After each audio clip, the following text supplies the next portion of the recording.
Good evening. മാറ്റിനി വെബിനാറിലേക്ക് എല്ലാവർക്കും സ്വാഗതം. ചൊവ്വാഴ്ചകളിൽ നമ്മൾ കഥയിലുമുണ്ടൊരു കാര്യം, സ്റ്റോറി തെറാപ്പിയുമായി ബന്ധപ്പെട്ടുള്ള കഥകൾ കേൾക്കുകയും അതിന്റെ ആന്തരികമായ അർത്ഥം മനസ്സിലാക്കുകയൊക്കെയാണ് ചെയ്യുന്നത്. അപ്പൊ ഇന്ന് കഥകൾക്ക് പ്രിയങ്കരനായ ലാബ്സൻ സാറാണ് എന്ന് പറയുന്നത്. ഞങ്ങളുടെ എല്ലാവരുടെയും പേരിൽ ലാബ്സൻ സാറിനെ ഞാൻ ഇതിലേക്ക് ക്ഷണിക്കുകയാണ്. Labson sir, you are welcome. Okay, thank you. രണ്ടുപേർ സന്തോഷിക്കാൻ വേണ്ടി ബോട്ടിൽ ഉല്ലാസത്തിന് കയറിയതാണ്. ആ ബോട്ടിൽ ഉല്ലാസത്തോടെ യാത്ര നടന്നുകൊണ്ടിരിക്കുമ്പോൾ പീറ്ററും ചാക്കോയും വളരെ ഹാപ്പി ആയിരുന്നു. സന്തോഷമായിട്ട് അവർ കടലിന്റെ ഒരു ഭാഗത്തൂടെ പോവുകയാണ്. അവർക്ക് അടുത്ത് കാണുന്ന ദ്വീപിലേക്ക് എത്തിക്കിട്ടണമെന്ന് ആഗ്രഹമുണ്ട്. ആ നിലയ്ക്ക് അവർ യാത്ര ചെയ്യുകയാണ്.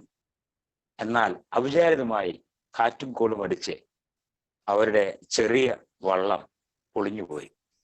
രണ്ടുപേരും വെള്ളത്തിലേക്ക് വീണു. ഏതായാലും ദൈവകൃപയാൽ അവർ രണ്ടുപേരും ഇടക്കിടക്ക് ലൈറ്റ് ഇങ്ങനെ മിന്നുന്നുണ്ടല്ലോ. രണ്ടുപേരും അവർ കരയിലേക്ക് എത്തി.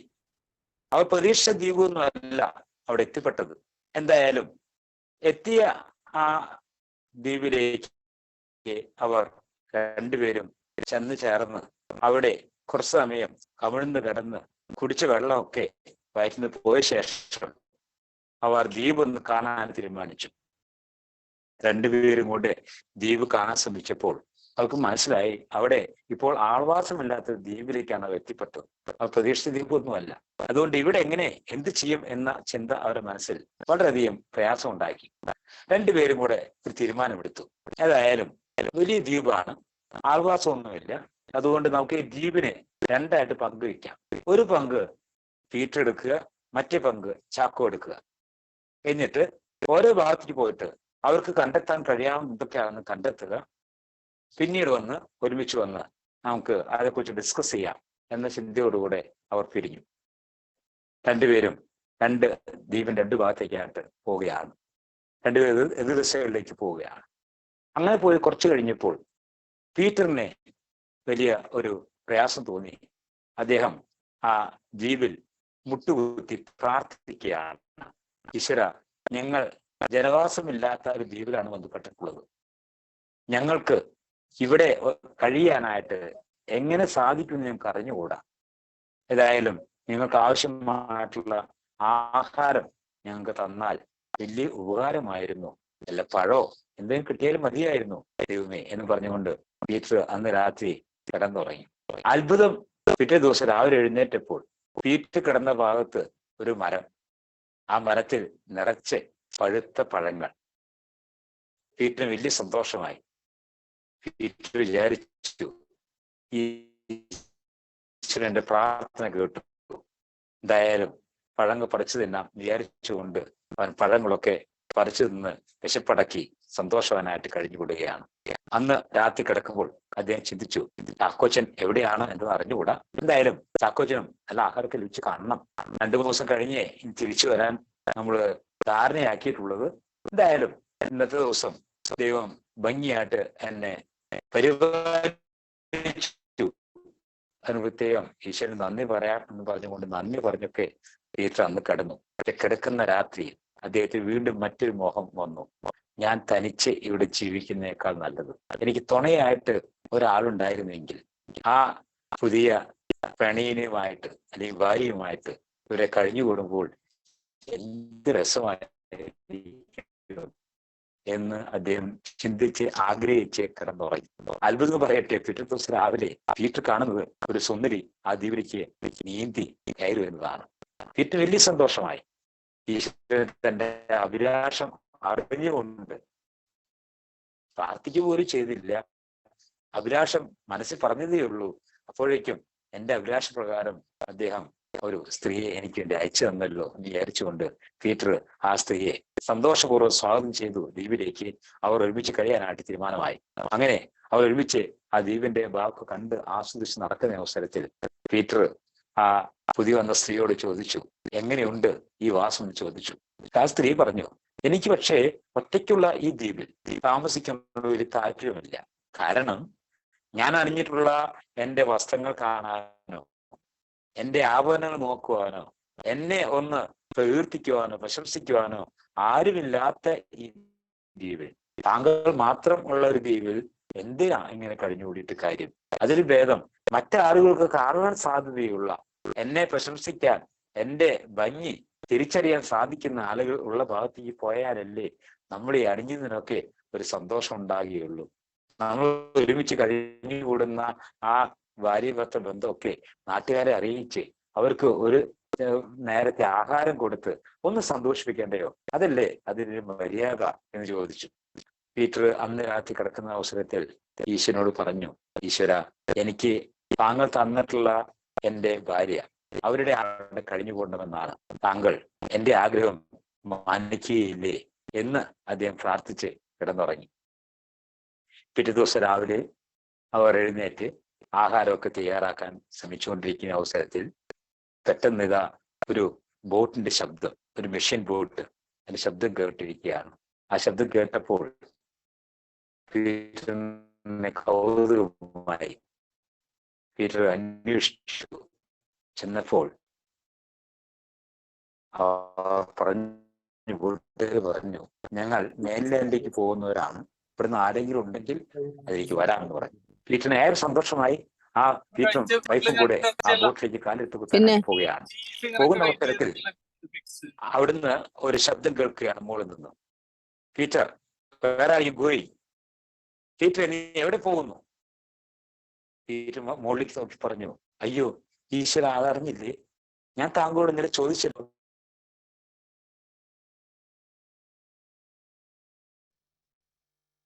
ഈശ്വര, അങ്ങ് അറിഞ്ഞില്ലേ? ഞാൻ ഇന്നലെ ആവശ്യപ്പെട്ടിരുന്നല്ലോ, എനിക്ക് മെയിൻലാൻഡ് പോകാൻ ആഗ്രഹമുണ്ട്, എൻ്റെ വൈഫിന്റെ ഒരു ആഗ്രഹമാണെന്ന് ഞാൻ പറഞ്ഞിരുന്നല്ലോ. അതിൽ പ്രകാരം ഇതാ ഒരു മോട്ടോർ ബോട്ട് എനിക്ക് വേണ്ടി വന്നിരിക്കുകയാണ്. അതുകൊണ്ട് ഞാൻ അതിൽ കയറി അങ്ങ് പോവുകയാണ്. അതെന്താ അങ്ങ് അറിയാത്ത മട്ടിൽ എന്നോട് ചോദിക്കാന്ന് ചോദിച്ചു. ഉടനെ അടുത്ത ചോദ്യം വന്നു, വേർ ഈസ് ചാക്കോ? ചാക്കോ എവിടെ? പീറ്റർ മറുപടി പറഞ്ഞു, ചാക്കോയും ഞാൻ ഒരുമിച്ചാണ് വന്നത്. 3 ദിവസം കഴിഞ്ഞ് ഒരുമിച്ച് കാണാമെന്ന് പറഞ്ഞിരുന്നു. 3-ാം ദിവസമായി, ഇതുവരെ അവനെ കാണുന്നില്ല. എന്ത് സംഭവിച്ചെന്ന് എനിക്ക് അറിഞ്ഞുകൂടാ. ഒരുപക്ഷെ അവൻ ഈശ്വരനോട് വേണ്ടത്ര പ്രാർത്ഥിച്ചു കാണുകയില്ല, അതുകൊണ്ടായിരിക്കാം അവനെ ഇവിടെ എത്താൻ കഴിയാതെ പോയത് എന്ന് പറഞ്ഞു. ഉടനെ ആ മേളിൽ നിന്ന ശബ്ദം ഒന്ന് ചിരിച്ചു. എന്നിട്ട് പറഞ്ഞു, പീറ്റർ, നിനക്ക് തെറ്റുപറ്റി. നിന്റെ ആഗ്രഹം എന്താണോ അത് നിറവേറ്റി കൊടുക്കണമേ എന്ന് മാത്രമായിരുന്നു ചാക്കോ ഈ ഐലൻഡ് വന്ന ശേഷം പ്രാർത്ഥിച്ചത്. അയാൾക്ക് വേണ്ടി അയാൾ ഒന്നും പ്രാർത്ഥിച്ചിട്ടില്ല, തനിക്ക് വേണ്ടി മാത്രമാണ് പ്രാർത്ഥിച്ചത്. പീറ്ററിന്റെ ആഗ്രഹം സാധിപ്പിച്ചു കൊടുക്കണമേ എന്ന് മാത്രം പ്രാർത്ഥിക്കുകയായിരുന്നു. ആ പ്രാർത്ഥന ഫലമായിട്ടാണ് താങ്കൾ ആഗ്രഹിച്ചൊക്കെ തനിക്ക് ലഭിച്ചത്. തനിക്കറിയാമോ എന്ന് ചോദിച്ചു. നമ്മുടെ ജീവിതത്തിൽ നാം പ്രവർത്തിക്കുന്ന പല പ്രവർത്തനങ്ങളും നമ്മുടെ മിടുക്കുകൊണ്ടാണ് എന്ന് ഒരുപക്ഷെ നമുക്ക് തോന്നിയേക്കാം. പക്ഷേ നമുക്ക് വേണ്ടി പ്രവർത്തിക്കുന്ന, പ്രാർത്ഥിക്കുന്ന, നമുക്ക് വേണ്ടി സ്റ്റേജിന് പിറകെ പ്രവർത്തിക്കുന്ന ഒരുപാട് പേർ ഉണ്ട് എന്ന് ഓർക്കുക. നമ്മൾ ഇന്ന് വാങ്ങിപ്പോയിട്ടുള്ളവരും നമ്മുടെ പിതാക്കന്മാരും ജീവനോടിരിക്കുന്നവരൊക്കെ നമുക്ക് വേണ്ടി അങ്ങനെ അനേക അപേക്ഷകളും മധ്യസ്ഥകളും പ്രവർത്തനങ്ങളും പ്രവർത്തിക്കുന്നുണ്ട് എന്ന് ചിന്തിക്കുന്നത് വളരെ നല്ലതാണ്. ഇതോട് ചേർന്ന് മറ്റൊരു കഥയും കൂടെ ഓർക്കുകയാണ്. റോബിൻസൺ ക്രൂസോയെ കുറിച്ച് കഥ കേട്ട് കാണും. റോബിൻസൺ ക്രൂസോ കപ്പൽ ചേർത്തപ്പെട്ടുകൊണ്ട് വളരെ വിഷമിച്ച് പ്രയാസപ്പെട്ട് ഒരു ദ്വീപിലെത്തിപ്പെട്ടു. ആ ദ്വീപിൽ ഇതുപോലെ ആരുമില്ല, അയാൾ ഒറ്റയ്ക്കാണ്. അയാൾ അവിടെ ആ ചുറ്റുപാട് നടന്നു നോക്കി, അവിടെയൊക്കെ വലിയ ബുദ്ധിമുട്ടാണ് ജീവിക്കുക എന്ന് മനസ്സിലാക്കി. അതുകൊണ്ട് അദ്ദേഹം സാധിക്കാവുന്ന രീതിയിൽ ഒരു ചെറിയ കുടിൽ കെട്ടിയുണ്ടാക്കി. ആ ചെറിയ കുടിലിൽ അദ്ദേഹം കഴിഞ്ഞുകൂടുകയാണ്. അങ്ങനെ കഴിഞ്ഞുകൂടുന്ന അവസരത്തിൽ അദ്ദേഹം വിശക്കുന്ന അവസരത്തിൽ എന്തു ചെയ്യണമെന്ന് അറിഞ്ഞുകൂടാ. അദ്ദേഹം അവിടെ കണ്ട ചില മൃഗങ്ങളുടെ ചില അസ്ഥികളുടെ കഷ്ണങ്ങൾ എടുത്തിട്ട് അദ്ദേഹം ഒരു തരം ചൂണ്ടയുണ്ടാക്കുകയാണ്. ആ ചൂണ്ടയുണ്ടാക്കിയിട്ട് അദ്ദേഹം കടലിൽ പോയിട്ട് അദ്ദേഹം ചൂണ്ടയിടുന്നു. അദ്ദേഹത്തിന് ചെറിയ 1-2 മത്സ്യങ്ങളെ കിട്ടുന്നു. ആ കിട്ടിയ മത്സ്യങ്ങൾ അദ്ദേഹം ഒരു വിധത്തിൽ അവിടെ പാചകം ചെയ്ത് ഉപയോഗിക്കാനായിട്ട് പരിശ്രമിക്കുന്ന രീതിയിലേക്ക് മുന്നോട്ട് പോവുകയാണ്. ചെറിയ ചെറിയ കൊച്ചു ഉപകരണങ്ങൾ അദ്ദേഹം ഉണ്ടാക്കാൻ പഠിച്ചു. വേട്ടയാടി പിടിക്കുകയല്ലാതെ വേറെ നിവൃത്തിയൊന്നുമില്ല.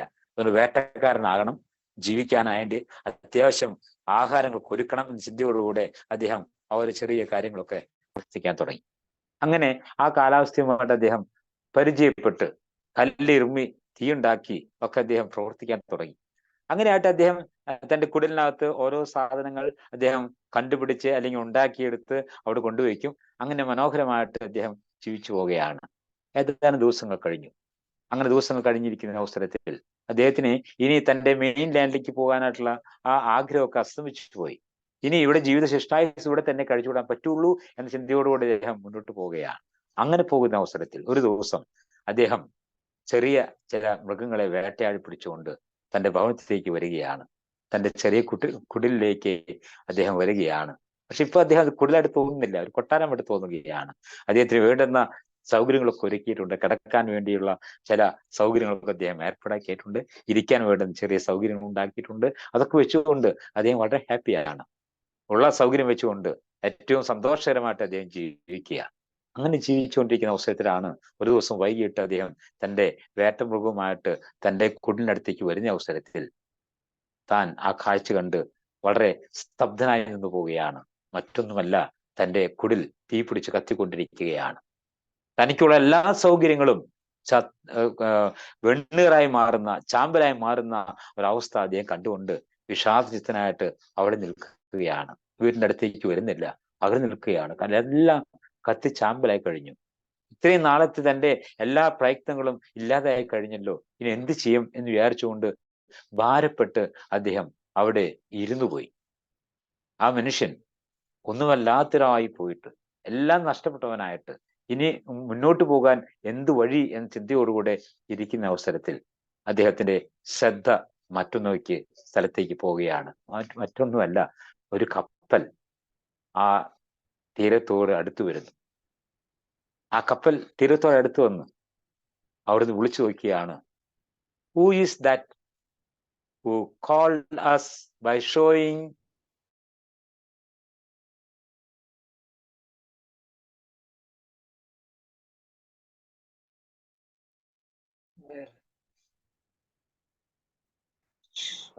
റേഞ്ച് പ്രശ്നമുണ്ടോ? കേൾക്കുന്നില്ല. Who is that? റേഞ്ചിന് പ്രോബ്ലം ഉണ്ടെന്ന് തോന്നുന്നു. ഒരു മിനിറ്റ് ഒന്ന് വെയിറ്റ് ചെയ്യാം. കുടിൽ കത്തിയ വെളിച്ചം കണ്ടുകൊണ്ടാണ് കപ്പൽ. ആവട്ടെ സർ.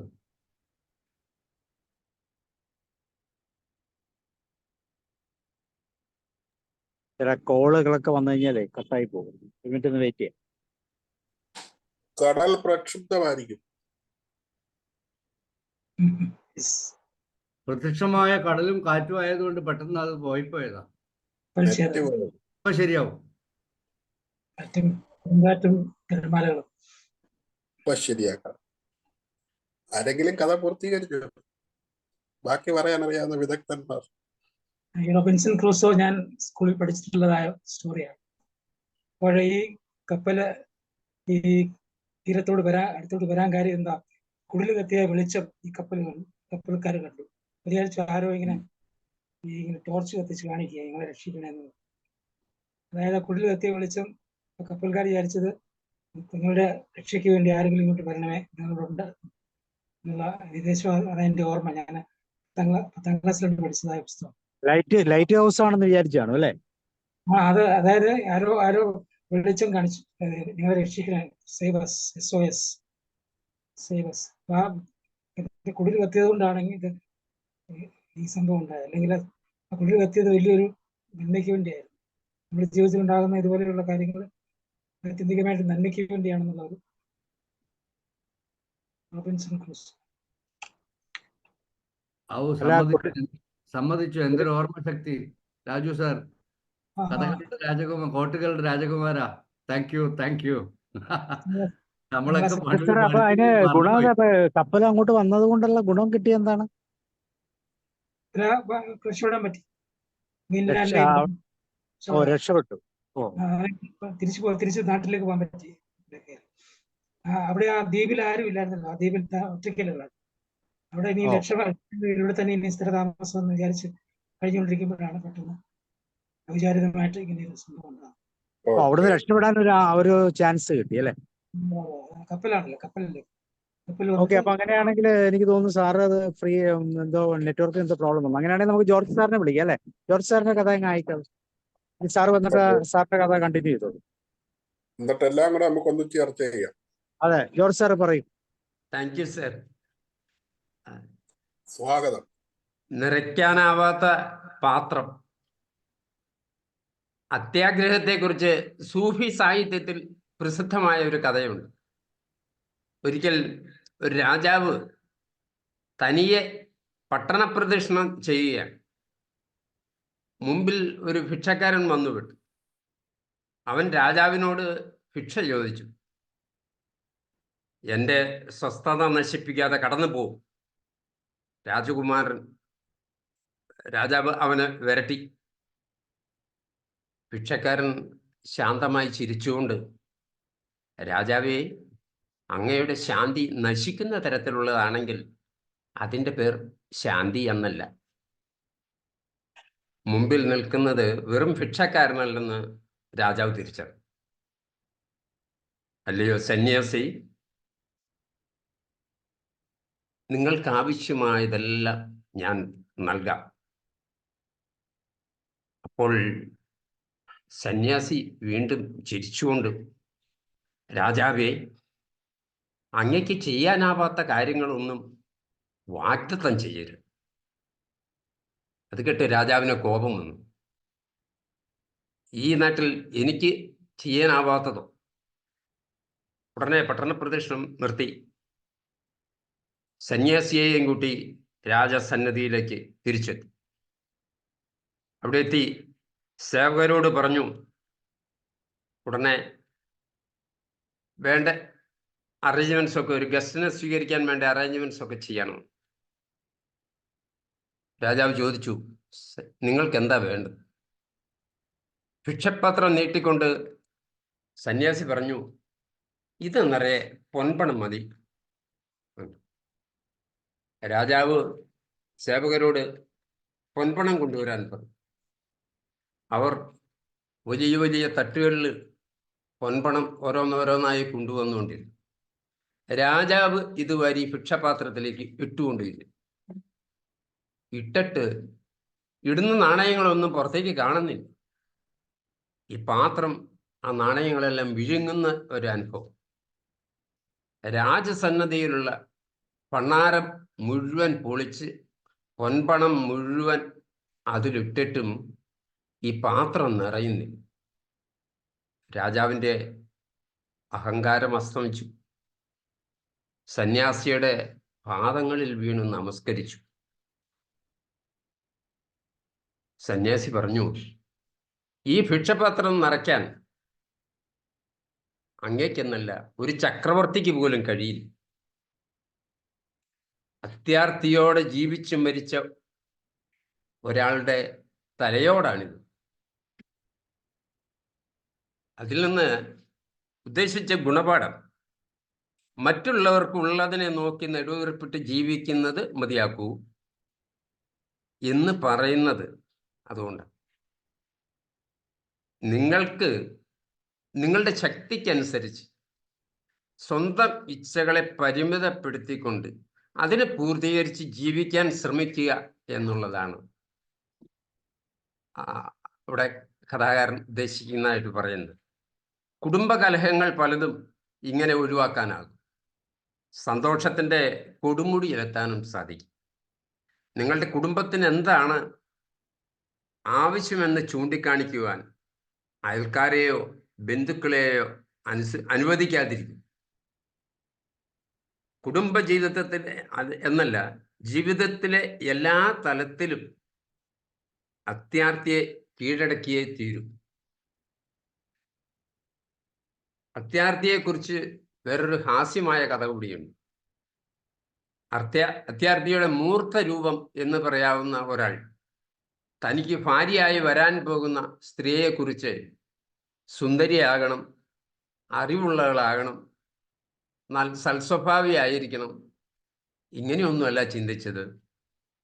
അവൾ വലിയ സമ്പന്നയായിരിക്കണം എന്ന് മാത്രമായി. അങ്ങനെ ആഗ്രഹിച്ച് നടന്ന ആ ആഗ്രഹം മറ്റുള്ളവരോട് പറഞ്ഞു. പക്ഷെ നാട്ടിൽ നിന്നൊരു കല്യാണാലോചനയും അയാൾക്ക് കിട്ടി വന്നില്ല. ഇയാളെ അറിയാവുന്നവരാരും അയാൾക്ക് പെണ്ണു കൊടുത്തില്ല. അങ്ങനെ അയാൾ അന്യനാട്ടിലേക്ക് തിരിച്ചു. അവിടെ എത്തി ഒരു വലിയ പണക്കാരനെ പരിചയപ്പെട്ടു. അപ്പൊ തൻ്റെ ഇംഗിതം അറിയിച്ചു. അദ്ദേഹം പറഞ്ഞു,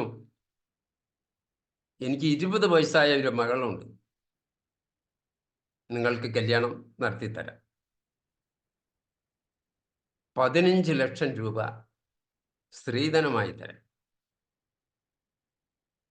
അത് കേട്ട്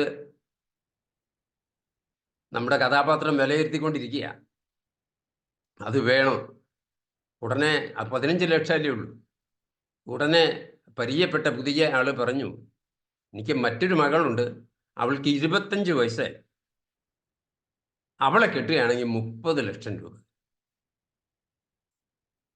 അപ്പോഴും ഇയാൾ ആലോചിച്ചു, എൻ്റെ പ്രതിശ്രുത ഒരു വധു, അവളിൽ നിന്ന് കിട്ടാവുന്നത് 30 ലക്ഷം. ആ ചിന്ത മനസ്സിലാക്കിക്കൊണ്ട് അദ്ദേഹം പറഞ്ഞു, മറ്റേയാൾ പറഞ്ഞു, എനിക്ക് മറ്റൊരു മകൾ കൂടിയുണ്ട്, അവൾക്ക് 30 വയസ്സായി, അവളെ കിട്ടുകയാണെങ്കിൽ 50 ലക്ഷം രൂപ.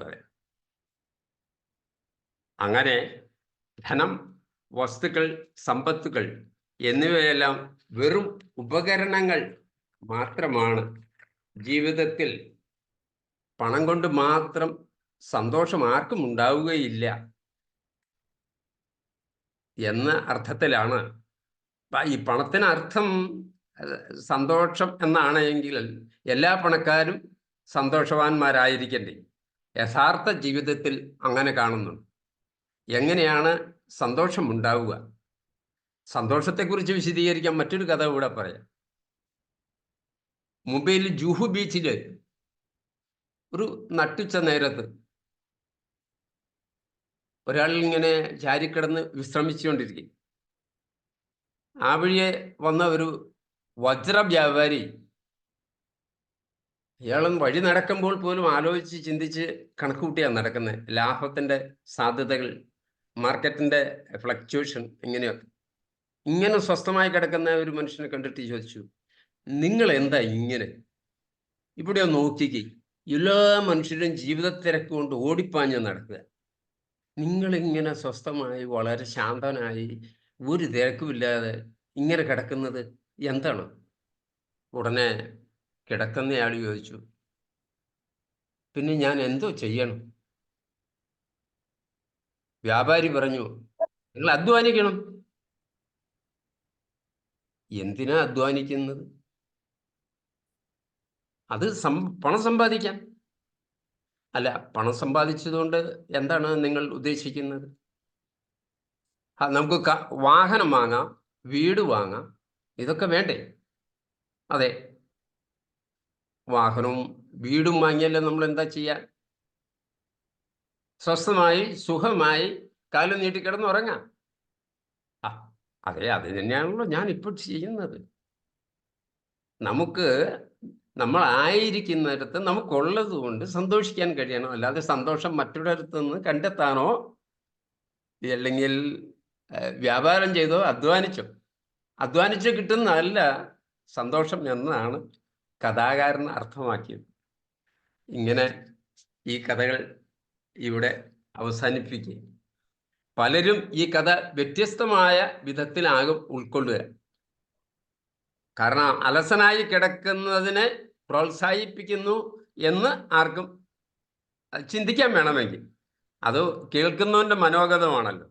മറിച്ച് മടിപിടിച്ച് അലസനായിരിക്കുന്നതിനെ പ്രോത്സാഹിപ്പിക്കുക അല്ലേ എന്ന് ചിന്തിക്കുന്നവരുണ്ടാകാം. അതിനേക്കാൾ ഉപരിയായി ഈ കഥ സൂചിപ്പിക്കുന്നത് പണവും ഭൗതിക സുഖങ്ങളും അത്തരത്തിലുള്ള മറ്റ് സൗകര്യങ്ങളും നേടിയിട്ട് അതിൽ നിന്ന് ശാന്തിയും സമാധാനവും ലഭിക്കും എന്ന് ആഗ്രഹിച്ച് കഷ്ടപ്പെടുന്നതിന് അർത്ഥമില്ല.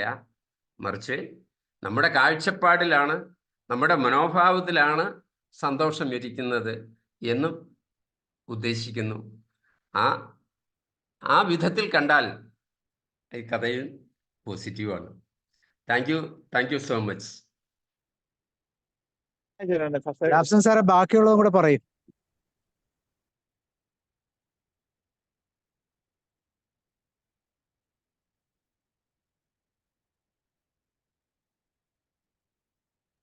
ലാഡ്സൺ സാർ വീണ്ടും പോയി മറഞ്ഞു.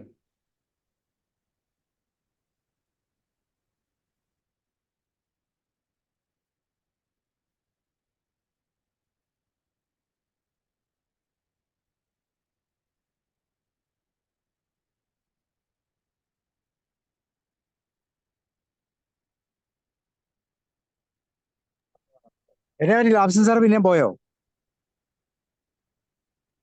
അതെ സാർ, ഒന്ന് കണ്ടു വീണ്ടും മറഞ്ഞു. ആണോ? എന്നാൽ സാറിന് നെറ്റ്വർക്കിന് പ്രോബ്ലം ഉണ്ടെന്ന് തോന്നുന്നു. അങ്ങനെയാണെങ്കിൽ നമുക്ക് ഡിസ്കഷൻ നടത്താം അല്ലേ? നമ്മുടെ ആദ്യത്തെ ഇപ്പൊ ജോർജ് സാർ പറഞ്ഞു മറ്റൊരു ഡിസ്കഷൻ തുടങ്ങാം. സാർ വരുവാണെങ്കിൽ നമുക്ക് വീണ്ടും പറയാം. ഓക്കെ, അപ്പൊ സ്റ്റാർട്ട് ചെയ്തോളൂ. ജ്യോതികുമാർ സാർ തുടങ്ങും. എന്തായാലും നമ്മളെ ഒരു സെക്കൻഡ് സാർ, നമ്മുടെ ലാർസൺ സാറ് തുടങ്ങി വെച്ചത് നമ്മളെ രാജു ഫിലിപ്പ് സാറ് കംപ്ലീറ്റ് ചെയ്തിട്ടുണ്ട്. അതിനാദ്യം ഞാനൊരു അഭിനന്ദനം പറയട്ടെ. മറന്നു കഴിഞ്ഞ കാര്യമാണ്. ഞാൻ പണ്ട് ഞങ്ങൾ പഠിച്ചിരുന്നെങ്കിലും ലാബ്സൺ സാർ വന്നിട്ടുണ്ടല്ലോ. ലാബ്സൺ സാർ വന്നല്ലോ ഇപ്പൊ.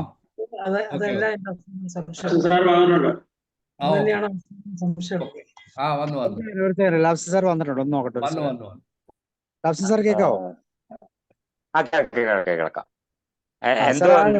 എന്തോ ട്രബിൾ വന്നിട്ടുള്ളതുകൊണ്ട് പെട്ടെന്ന് ഒരു ഇത് വന്നതാ. എന്താ പറ്റിയെന്ന് സാറ് രണ്ടാമത്തെ കംപ്ലീറ്റ് ചെയ്തു. രണ്ടാമത്തെ കൂടെ കംപ്ലീറ്റ് ചെയ്യും. ഏതൊരു ഇടയ്ക്കൊന്ന് പോയതുകൊണ്ട് റോബിൻസൺ ക്രൂസോ തന്റെ വേട്ടയാടി പിടിച്ച മൃഗവുമായിട്ട് കുടിലേക്ക് വരുമ്പോഴാണ് ആ ദാരുണമായ കാഴ്ച കാണുന്നത്. കുടിൽ മുഴുവൻ കത്തിച്ചാമ്പലാകുകയാണ്. ഈ കാഴ്ച ദൂരത്ത് കണ്ടുകൊണ്ട് അദ്ദേഹം കുടിലിന്റെ അടുത്തേക്ക് വരാതെ അവിടെ ഇരുന്നു പോവുകയാണ്. അങ്ങനെ അദ്ദേഹം ഇരിക്കുന്ന അവസരത്തിലാണ് ഒരു ശബ്ദം കേൾക്കുന്നത്. Who is that who send signal to rescue? ഞങ്ങൾ രക്ഷിക്കൂ എന്ന് പറഞ്ഞുകൊണ്ട് സിഗ്നൽ അയച്ചത് ആരാണ് എന്ന് ചോദിച്ചുകൊണ്ടാണ് ഒരു കപ്പൽ ആ തീരത്ത് അടിഞ്ഞിട്ടുള്ളത്. റോബിൻസൺ കേട്ടപ്പോൾ ഉടനെ ചാടി എണീറ്റു. എന്നിട്ട് ഉച്ചത്തിൽ മറുപടി കൊടുത്തു, it's me, it's me, it's me, ഞാനാണെന്ന് പറഞ്ഞുകൊണ്ട് ഓടി ആ കടൽത്തീരത്തേക്ക് എത്തുകയാണ്. അവ പറയുകയാണ്, ഞങ്ങൾ ഇതിലെ പോകുമ്പോഴാണ് ദൂരത്ത് നിന്ന് പുക കണ്ടു. അതുകൊണ്ട് ആ പുക കണ്ടപ്പോൾ ഞങ്ങളെ രക്ഷിക്കാൻ സഹായിക്കൂ എന്ന് പറയുന്ന ആരോ ഒരാൾ ഞങ്ങൾക്ക് തന്നിട്ടുള്ള ഒരു സിഗ്നൽ ആയിട്ട് മനസ്സിലാക്കിക്കൊണ്ടാണ് ഞങ്ങൾ വേഗം അങ്ങോട്ട് വന്നത്. ഏതായാലും താങ്കൾ കൃത്യസമയത്ത് ആ സ്മോക്ക് കൂടെ വൈകിയിരുന്നെങ്കിൽ പാസ് ചെയ്ത് പോകുമായിരുന്നു, ഞങ്ങൾക്ക് അറിയുമായിരുന്നില്ല. തക്ക സമയത്ത് നിങ്ങൾ ആ സിഗ്നൽ അയച്ചതിന് പിന്നെ നന്ദി, വരൂ എന്ന് പറഞ്ഞുകൊണ്ട് അദ്ദേഹത്തെ ആ കപ്പലിലേക്ക് ആനയിക്കുകയും അദ്ദേഹത്തെ തന്റെ കൊണ്ടുപോവുകയും ചെയ്തു. പലപ്പോഴും നമ്മുടെ ജീവിതത്തിൽ ചിലപ്പോഴൊക്കെ നമുക്ക് നഷ്ടം തോന്നുന്ന കാര്യങ്ങൾ നമുക്ക് പ്രതീക്ഷിക്കാത്ത വലിയ നന്മയ്ക്കായിട്ട് പരിണമിക്കുന്ന സന്ദർഭങ്ങൾ ഉണ്ടാകാറുണ്ട്. അങ്ങനെ സന്ദർഭമായിട്ട് റോബിൻസൺ ക്രൂസോയുടെ ഈ കഥയെക്കുറിച്ച് ചിലപ്പോൾ പറഞ്ഞു കേൾക്കാറുണ്ട്. ഞാൻ മറ്റേ കഥ പറഞ്ഞപ്പോൾ ചേർത്ത് ഒരു കഥ ഓർമ്മ വന്ന് അത് പറഞ്ഞത് മാത്രമേ ഉള്ളൂ. Sorry because I was disturbed due to the loss of net in my phone. എന്തോ എനിക്ക് ഇവിടെ പെട്ടെന്ന് ഫോണിൽ എന്തോ ട്രബിൾ വന്നു, നെറ്റ് നഷ്ടപ്പെട്ടു. ഇതിനു മുമ്പ് അങ്ങനെ സംഭവം ഉണ്ടായിട്ടില്ല, ആദ്യമായിട്ട് ഉണ്ടായതാണ്. ക്ഷമ ചോദിക്കുന്നു. Okay, thank U.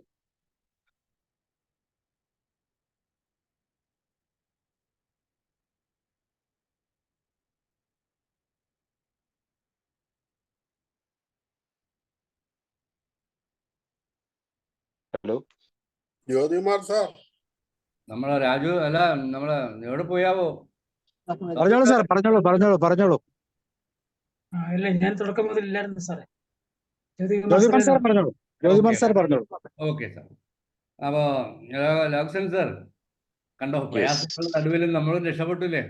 നമ്മളും രക്ഷപ്പെട്ടു പ്രയാസങ്ങൾ. എന്താണ് എന്തായാലും സാറിന്റെ രണ്ട് കഥകളും വളരെ എന്താ പറയേണ്ടത്, തോട്ട് പ്രൊവോക്കിംഗ് ആണ്. നമ്മളെ പീറ്ററും ചാക്കോയും ശരിയാണ്, എന്ത് രസത്തിലാണ് അവിചാരിതമായിട്ട് ആ വള്ളം കാറ്റും കോളും അടിച്ച് മറഞ്ഞു. രണ്ടുപേരും ശരി എന്താ പറയാ, ഒരു കരയിലെത്തുമ്പോൾ അവിടെ ഒരു ജീവിയില്ല.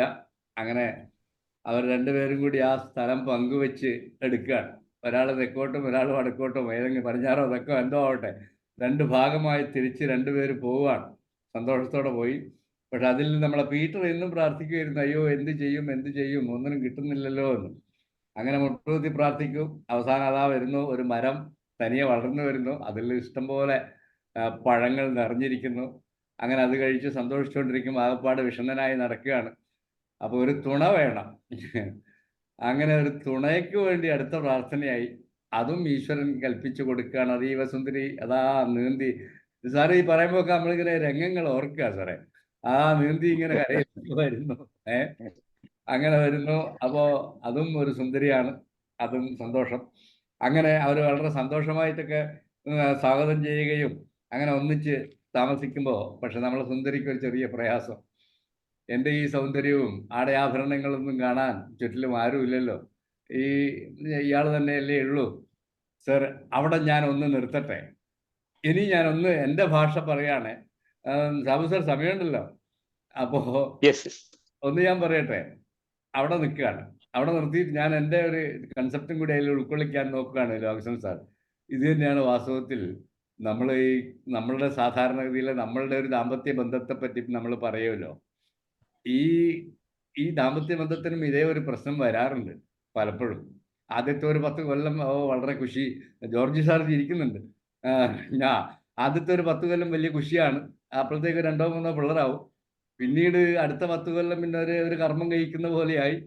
പിന്നീട് അത് ഒരു എന്താ പറയാ, അങ്ങനെ അപ്പോ ആ സൗന്ദര്യം കാണാനോ ആസ്വദിക്കാനോ ഭർത്താവിന്റെ ഭാഗത്തു നിന്നൊന്നും കിട്ടാതെ ആവുന്ന ഒരു പ്രയാസങ്ങൾ ഇപ്പൊ സാധാരണ നമ്മൾ കാണുന്നുണ്ട് നമ്മളെ ജീവിതത്തിൽ. അത് ഒരു ഓർമ്മപ്പെടുത്തലും കൂടിയാണ് എന്ന് ഞാൻ ഈ സമയത്ത് ഓർക്കുകയാണ്, പറയാണ്. അങ്ങനെ ആ സുന്ദരി ദുഃഖത്തിൽ പറഞ്ഞു, എനിക്ക് എവിടെയെങ്കിലും എന്താ ആരും കാണാനില്ലല്ലോ. അപ്പൊ വീണ്ടും നമ്മളെ പീറ്റർ പ്രാർത്ഥിക്കുകയാണ്. അപ്പോഴതാണ് വീട്ടിൽ കുറെ ആളുകൾ വരുന്നു അല്ലേ, ഞങ്ങൾ മെയിൻ ലാൻഡിലേക്ക് പോവുകയാണ്, വരുന്നോ എന്ന് ചോദിച്ചുകൊണ്ട്. ഈശ്വരൻ ഭയങ്കരനാണ്. അദ്ദേഹം ചോദിക്കുന്ന എന്തും കൊടുക്കുന്നു. അപ്പൊ പീറ്റർ എവിടെ പോകും? അപ്പൊ ആണ് ഒരു മുകളിൽ നിന്ന് അശരീരി വരികയാണ്. സാറ് പറഞ്ഞല്ലോ, ഒരു അശരീരി. പീറ്റർ, നീ എവിടെ പോകുന്നു? അതാണ്. അപ്പോ പറയുന്നു, എന്താണ് നീ എവിടെ പോകുന്നു എന്നാണ്. അപ്പൊ ഉടനെ ചോദിക്കുന്നു, വേർ ഈസ് ചാക്കോ? നിന്റെ ആത്മസുഹൃത്തില്ലേ, അവിടെ അദ്ദേഹം എവിടെ? 3 ദിവസമായില്ലേ? അപ്പൊ പറഞ്ഞു, ഒന്നും അറിയില്ല, 3 ദിവസമായി അദ്ദേഹത്തിന്റെ യാതൊരു വിവരവുമില്ല. പീറ്റർ, നിനക്ക് തെറ്റി. അവിടെയാണ്. അതാണ്. അയാൾക്ക് വേണ്ടി നീ പ്രാർത്ഥിച്ചില്ലല്ലോ. നീ നിന്റെ മാത്രം കാര്യത്തിന് വേണ്ടിയല്ലേ, ഒരു സെൽഫിഷായി. അത് തീരെ ശരിയല്ല. രണ്ടുപേരും കൂടി വന്നതല്ലേ. അദ്ദേഹത്തിന് വേണ്ടി പ്രാർത്ഥിക്കുക, അദ്ദേഹത്തിന് അന്വേഷിക്കാനോ ഒരു ശ്രമം നടത്തിയില്ല, പ്രാർത്ഥിച്ചുമില്ല. നീ മറ്റുള്ളവരെ മറക്ക്. അതാണ്. ആ മറ്റുള്ളവരെയും കൂടി നമ്മൾ കരുതണം. കൂടെയുള്ളവരെ കരുതണം എന്നുള്ള ഒരു നല്ലൊരു മെസ്സേജ് ആ ഒരു എന്താ പറയണ്ട ആ ശരീരയിലൂടെ സാർ അത് നന്നായിട്ട് പറഞ്ഞു. അത്രയാണ് എനിക്ക്.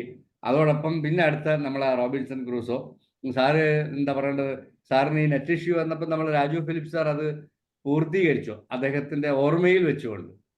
കാരണം ഞാനും ഇത് കേട്ടിരുന്നു, പഠിച്ചതാ, പക്ഷെ തീരെ മറന്നു വരുന്നു. പറയാ, രണ്ടാമതൊന്നും കൂടി റോബിൻസൺ ക്രൂസോനെ വായിക്കണം. അതിന് ഞാൻ പ്രത്യേകം താങ്ക്സ് പറയട്ടെ ലാക്സൺ സാറിനോട്. കാരണം എന്താ പറയുക, തീർച്ചയായിട്ടും അതൊന്ന് വായിക്കണം. ആ ബുക്ക് സംഘടിപ്പിക്കും. മറന്നു ഞാൻ, രസമാണ്. അങ്ങനെ റോബിൻസൺ ക്രൂസോ ഇതേപോലെ തന്നെ ഒരു ദ്വീപിൽ എത്തിപ്പെടുകയാണല്ലോ. ആ ദ്വീപിൽ എത്തിപ്പെട്ട് കുടിലെല്ലാം കെട്ടി അവിടെ താമസിക്കുന്നു. മൃഗങ്ങളുടെ അസ്ഥി കൊണ്ട് ചൂണ്ടയുണ്ടാക്കി മത്സ്യം പിടിക്കാൻ തുടങ്ങി. അങ്ങനെ വേട്ടയാടണം, അതിനുള്ള ഉപകരണങ്ങളൊക്കെ ഉണ്ടാക്കി, കല്ലുരച്ചുകൊണ്ട് തീയൊക്കെ ഉണ്ടാക്കി ഭക്ഷണമൊക്കെ കഴിച്ച് ഇങ്ങനെ പോകുമ്പോഴാണ് എന്താ പറയാ, ആ കുടിലാണെങ്കിൽ തന്നെയും അത് ഉള്ള സൗകര്യങ്ങൾ വെച്ചുകൊണ്ട് ഒരു നല്ല ബംഗ്ലാവാണ് എന്ന ഭാവത്തിൽ അവർ ജീവിക്കാൻ തുടങ്ങി. അതാണ്. നല്ല മനസ്സാണല്ലോ സാർ.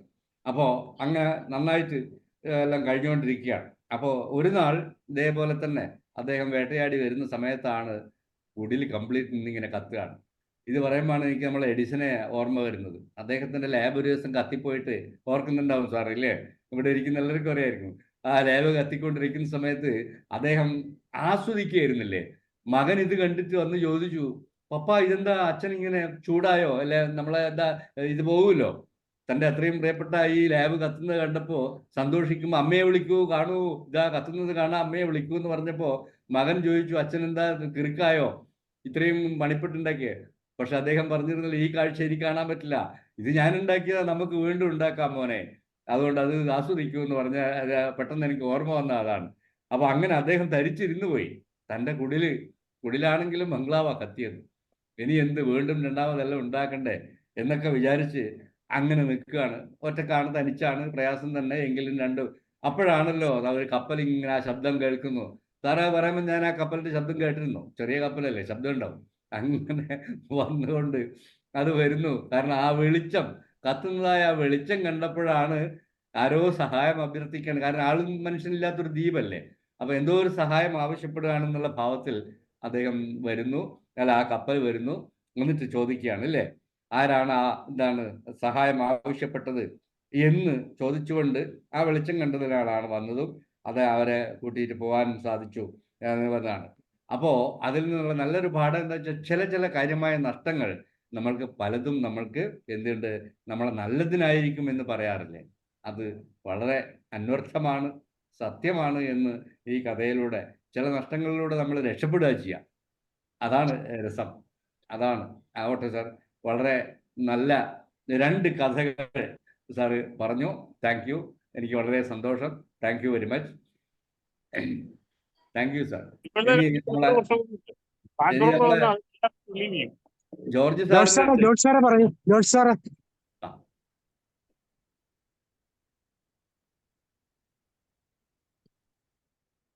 ഞാനാണോ? ജോർജ് സാർ പറഞ്ഞു. ആണോ? അല്ല, ജ്യോതികുമാർ സാറ് മറ്റൊരു 2 കഥകളെ കുറിച്ച് മിണ്ടിയില്ല. ഇല്ല, അത് ഞാനെന്താ അറിയോ, ഇത് ഇദ്ദേഹത്തിന്റെ കഴിഞ്ഞിട്ട് മതി എന്ന് കരുതിയോണ്ടാ. ജോർജ് സാറിനും പറയാനുണ്ട്.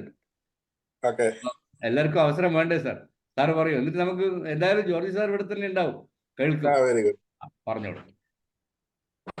അങ്ങനെ വളരെ മനോഹരമായ ഈ ദിവസത്തില് 3 പേരിലൂടെ 4 കഥകൾ നമ്മളിവിടെ കേട്ട് കഴിഞ്ഞു. ലാബ്സൺ സാറിനെ പല തവണ നമ്മൾ കേട്ടിട്ടുണ്ട്. എന്നാൽ ഇന്ന് പുതിയൊരു താരോദയമായിരുന്നു ജോർജ് സാറിലൂടെ.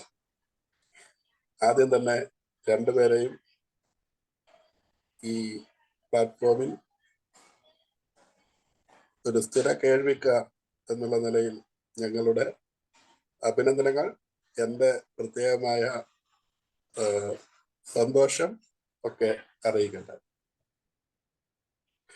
ഈ കാലയളവിൽ വിശ്വാസവും ഭക്തിയും വളരെ വളരുന്നുണ്ട് എന്നാണ് പൊതുവിലുള്ള ഒരു കാഴ്ചപ്പാട്.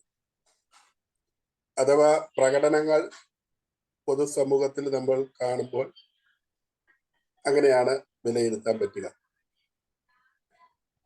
ലാബ്സൺ സാറ് അവതരിപ്പിച്ച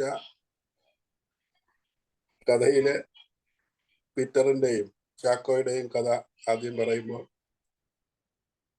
എന്താണ് പ്രാർത്ഥന, എങ്ങനെയാണ് പ്രാർത്ഥിക്കേണ്ടത് എന്നതിനെ കുറിച്ചുള്ള ഒരു കൃത്യമായ ധാരണയാണ് നൽകുന്നത്. പലപ്പോഴും ആളുകൾ തങ്ങളുടെ ആവലാതിയും വേവലാതിയും നെടുവീർപ്പുമാണ് പ്രാർത്ഥന എന്നുള്ള നിലയിൽ പുറത്തേക്ക് വിടുക. എന്നാൽ ഔദ്യോഗികമായി ഇതൊരു ക്രൈസ്തവ പശ്ചാത്തലത്തിലാണ് അവതരിപ്പിച്ചിരിക്കുന്നത്. ഒരിക്കലും ക്രിസ്ത്യാനിറ്റിയുടെ പൊതുവായ ധാരണ പ്രയർ എന്ന് പറയുന്നത് ദൈവ തിരുസന്നിധിയില് അവനവന്റെ റിക്വസ്റ്റ് നടത്തുന്നതാണ് എന്നല്ല യഥാർത്ഥത്തിൽ പറയുന്നതും പഠിപ്പിക്കുന്നതും. പക്ഷെ ഫലത്തിൽ അങ്ങനെ അങ്ങ് സംഭവിച്ചു പോവുകയാണ്. മറിച്ച് ദൈവവുമായിട്ടുള്ള സ്നേഹ സംഭാഷണമാണ് പ്രാർത്ഥന എന്നാണ് വളരെ ലളിതമായ ഭാഷയിലെ ഒരു നിർവചനം പ്രയറുണ്ട്. ധാരാളം ആളുകൾ പ്രയറിനെ കുറിച്ച്, പ്രാർത്ഥനയെ കുറിച്ച് പല വിധത്തിലുള്ള നിർവചനങ്ങൾ നൽകിയിട്ടുണ്ട്. പല മതവിഭാഗങ്ങളിലും അതിൻ്റെതായ തലത്തിൽ അത് അവതരിപ്പിക്കുന്നുണ്ടാകും. എന്തായാലും ഇതിൻ്റെ അകത്ത് ഒരു ക്രിസ്ത്യൻ പേഴ്സ്പെക്റ്റീവാണ് പറഞ്ഞു വെച്ചിരിക്കുന്നത്. നമുക്ക് വേണ്ടിയുള്ള ആവലാതി ഒഴുക്കുന്നതല്ല, മറ്റുള്ളവരെ പരിഗണിച്ചുകൊണ്ട് അവർക്ക് വേണ്ടി പ്രാർത്ഥിക്കുന്നതാണ് പ്രാർത്ഥന എന്ന് പഠിപ്പിക്കാൻ ഇവിടെ ഒരു സൂചന നൽകുകയാണ്. ജീസസ് ക്രൈസ്റ്റ് പഠിപ്പിച്ച പ്രാർത്ഥന എന്നുള്ള നിലയിൽ സ്വർഗസ്ഥനായ പിതാവേ എന്ന് പറയുന്ന പ്രാർത്ഥനയുണ്ട്. അവിടെ അന്നു വേണ്ടുന്ന ആഹാരം ഇന്ന് ഞങ്ങൾക്ക് തരണമേ എന്നാണ് അവിടുത്തെ പ്രാർത്ഥന. ബഹുവചനത്തിൽ എല്ലാവരെയും കൂടെ ചേർത്ത് വെച്ചുകൊണ്ടുള്ള പ്രാർത്ഥനയാണ്. എനിക്ക് തരണമേ എന്നല്ല, സ്വർഗസ്ഥനായ ഞങ്ങളുടെ പിതാവേ എന്നുമാണ് അവിടെ സംബോധന ചെയ്യുന്നത്. അപ്പോൾ ഈ കാലയളവിൽ പ്രാർത്ഥന ആരെങ്കിലും പരിമിതപ്പെടുത്തി കളഞ്ഞിട്ടുണ്ടെങ്കിൽ ആ പരിമിതിക്കെതിരെയും എടുത്ത് ഉപയോഗിക്കാവുന്ന ഒരു കഥയായിട്ട് നമുക്കിതിനെ കാണുവാൻ സാധിക്കും. അദ്ദേഹത്തെ പറഞ്ഞ് ബോധ്യപ്പെടുത്തുകയാണ്, നിനക്കിതെല്ലാം ലഭിച്ചത് നിനക്ക് വേണ്ടി നിന്റെ സുഹൃത്ത് പ്രാർത്ഥിച്ചത് കൊണ്ടാണ്. ഒരുപക്ഷെ ഇന്ന് നമ്മൾ അനുഭവിക്കുന്ന എന്തെങ്കിലുമൊക്കെ നന്മകൾ മറ്റാരുടെയെങ്കിലുമൊക്കെ പ്രാർത്ഥന കൊണ്ടുണ്ടായതാണെന്നുള്ള ഒരു എളിമയുടെ മനോഭാവത്തിലേക്കും നമ്മളെ ഇത് വിരൽ ചൂണ്ടുകയാണ്. മറ്റൊന്ന്, അതായിരുന്നു അതിന്റെ മുഖ്യ പ്രമേയം. എങ്കിലും ആ കഥ പറഞ്ഞു പോകുമ്പോൾ ജ്യോതികുമാർ സാറ് ആനുഷംഗികമായി അത് ഇടയ്ക്കൊരു വിരാമം നടത്തി ഒരു കൂട്ടിച്ചേർക്കൽ നടത്തുകയുണ്ടായി. തൻ്റെ ഭാര്യ അല്ലെങ്കിൽ ഭാര്യയെ പോലെ ഒരാൾ അവിടേക്ക് വരുമ്പോൾ അവളുടെ ഒരു പരിദേവനം അവിടെ കുറിക്കുന്നുണ്ട്. എനിക്ക് താനുണ്ട് അല്ലെങ്കിൽ മറ്റ് സൗകര്യങ്ങളുണ്ട് എന്നതിൽ ഞാൻ സംതൃപ്തയല്ല, മറിച്ച് എന്നെ കാണാൻ, എന്നെ വിലയിരുത്താൻ, എന്നെ ആസ്വദിക്കാൻ കുറെ ആളുകൾ എനിക്ക് ആവശ്യമായിട്ടുണ്ട്. അതില്ലാത്ത ഒരു ജീവിതത്തിന് എന്ത് സന്തോഷം എന്നുള്ളതാണ്. അപ്പോൾ ഇവിടെ പുരുഷൻ തൻ്റെ സ്ത്രീയിലേക്ക് മാത്രമായി ചുരുങ്ങുമ്പോൾ സ്ത്രീ ഇവിടെ ഒരാളിൽ അല്ലെങ്കിൽ ആ ഒരു പരിമിതിയിൽ നിൽക്കാൻ ആഗ്രഹിക്കുന്നില്ല, കുറച്ചും കൂടി വിശാലമായിട്ട് ആഗ്രഹിക്കുന്നു എന്നുള്ള ഒരു സൂചന കൂടി വേണമെങ്കിൽ കഥാകാരനോ അല്ലെങ്കിൽ കഥയിൽ അത് ഉദ്ദേശിച്ചിട്ടുണ്ടോ എന്ന് അറിഞ്ഞൂടെ, ഏതായാലും അങ്ങനെ കൂടെ വേണമെങ്കിൽ പറഞ്ഞു വെക്കാനായിട്ട് സാധിക്കും എന്നുള്ളതാണ്. രണ്ടാമത്തെ കഥയും ഒരു ബിബ്ലിക്കൽ സെൻസിൽ തന്നെയാണ് എന്നാണ് എൻ്റെ ഒരു വിചാരം. കാരണം ബൈബിളിലെ ന്യൂ ടെസ്റ്റമെന്റിലെ സെയിന്റ് പോള് പറയുന്ന വളരെ പ്രഖ്യാതമായിട്ടുള്ള ഒരു തിയറിയാണ്, അല്ലെങ്കിൽ ഒരു സന്ദേശമാണ് അവിടെ ഉള്ളത്. വരുവാനിരിക്കുന്ന മഹത്വത്തോട് തുലനം ചെയ്യുമ്പോൾ ഇപ്പോൾ അനുഭവിക്കുന്ന വ്യഥ എത്രയോ നിസ്സാരം. നമ്മുടെയൊക്കെ ഫ്യൂച്ചറിനെ കുറിച്ച് നമുക്ക് അറിഞ്ഞുകൂടാ. ഇന്നത്തെ പരിദേവനങ്ങളാണ് പലപ്പോഴും നമ്മൾ പുറത്തേക്ക് വെക്കുന്നത്. എന്നാൽ ഇത് ഇനി ഇരിക്കുന്ന നന്മ വെച്ച് നോക്കുമ്പോൾ ഇത് വളരെ ചെറുതാണ്. അപ്പോൾ അദ്ദേഹത്തിന്റെ കുടില് കൊട്ടാരമായിട്ട് അദ്ദേഹം കരുതി, അത് കത്തി എരിയുമ്പോൾ എല്ലാം നഷ്ടപ്പെട്ടു എന്ന് വിചാരിക്കുമ്പോഴും യഥാർത്ഥത്തിൽ എല്ലാം നേടാനുള്ളതിന്റെ ഒരാരംഭം മാത്രമായിരുന്നു അത് എന്ന് സൂചന. ഇത് ഈ കാലഘട്ടത്തിലെ മനുഷ്യർക്കുള്ള, നമുക്കുള്ള ഒരു വലിയ സന്ദേശമായിട്ട് നമുക്ക് കാണാം. ഇന്നത്തെ തലവേദനയും വയറ്റുവേദനയും അല്ലെങ്കിൽ ഏത് തരത്തിലുള്ള ചെറിയ ഞെരുക്കങ്ങളോ പീഡകളോ അസ്വസ്ഥതകളോ ഓർത്ത് പരിതപിച്ച് മൂക്കും കുത്തി വീഴുകയല്ല ചെയ്യേണ്ടത്. മനോഹരമായിട്ടുള്ള മഹത്തരമായിട്ടുള്ള ഒരു നാളെ നമ്മുടെ മുന്നിൽ ദൈവവിശ്വാസിയായ എനിക്കുണ്ടാകും എന്ന് പ്രതീക്ഷയോടെ നമുക്ക് കാണാൻ പറ്റണം. തിയോളജി ഓഫ് ഹോപ്പ്, പ്രതീക്ഷയുടെ ദൈവശാസ്ത്രം, പ്രത്യാശയോടെ ജീവിക്കാൻ സമൂഹത്തിന് സാധിക്കട്ടെ. അപ്പോൾ ഈ രണ്ട് കഥകളും ഏകദേശം ഒരു വിശ്വാസവുമായി ബന്ധപ്പെട്ടാണ് കിടക്കുന്നത്. എന്നാൽ അതിനൊരു സാമൂഹിക മാനമുണ്ട്. ആ അർത്ഥത്തിൽ നമുക്കതിനെ കാണാം. രണ്ടാമത്തെ ഇതിലെ ഈ കഥയുടെ രണ്ടാമത്തെ കഥ പിന്നെ ഓർമ്മയിൽ നിന്ന് ബഹുമാനപ്പെട്ട രാജു ഫിലിപ്പ് സാറും കൂടി ചേർന്ന് അവതരിപ്പിച്ചിരുന്നു. ഞങ്ങള് അത് കേട്ടു. അപ്പോൾ തന്നെ സാറിനെയും പ്രത്യേകമായിട്ട് അത് അഭിനന്ദിക്കുന്നു. പ്രത്യേകം ആ സാഹചര്യത്തിനനുസരിച്ച് അത് ഓർമ്മയിൽ വന്ന് പെട്ടെന്ന് തന്നെ അത് പൂർത്തീകരിക്കാൻ ഇടവന്നത്. പിന്നീട് ജോർജ് സാറിന്റെ 2 കഥകൾ പ്രൗഢമായിരുന്നു. തീർച്ചയായിട്ടും ജോർജ് സാറിന്റെ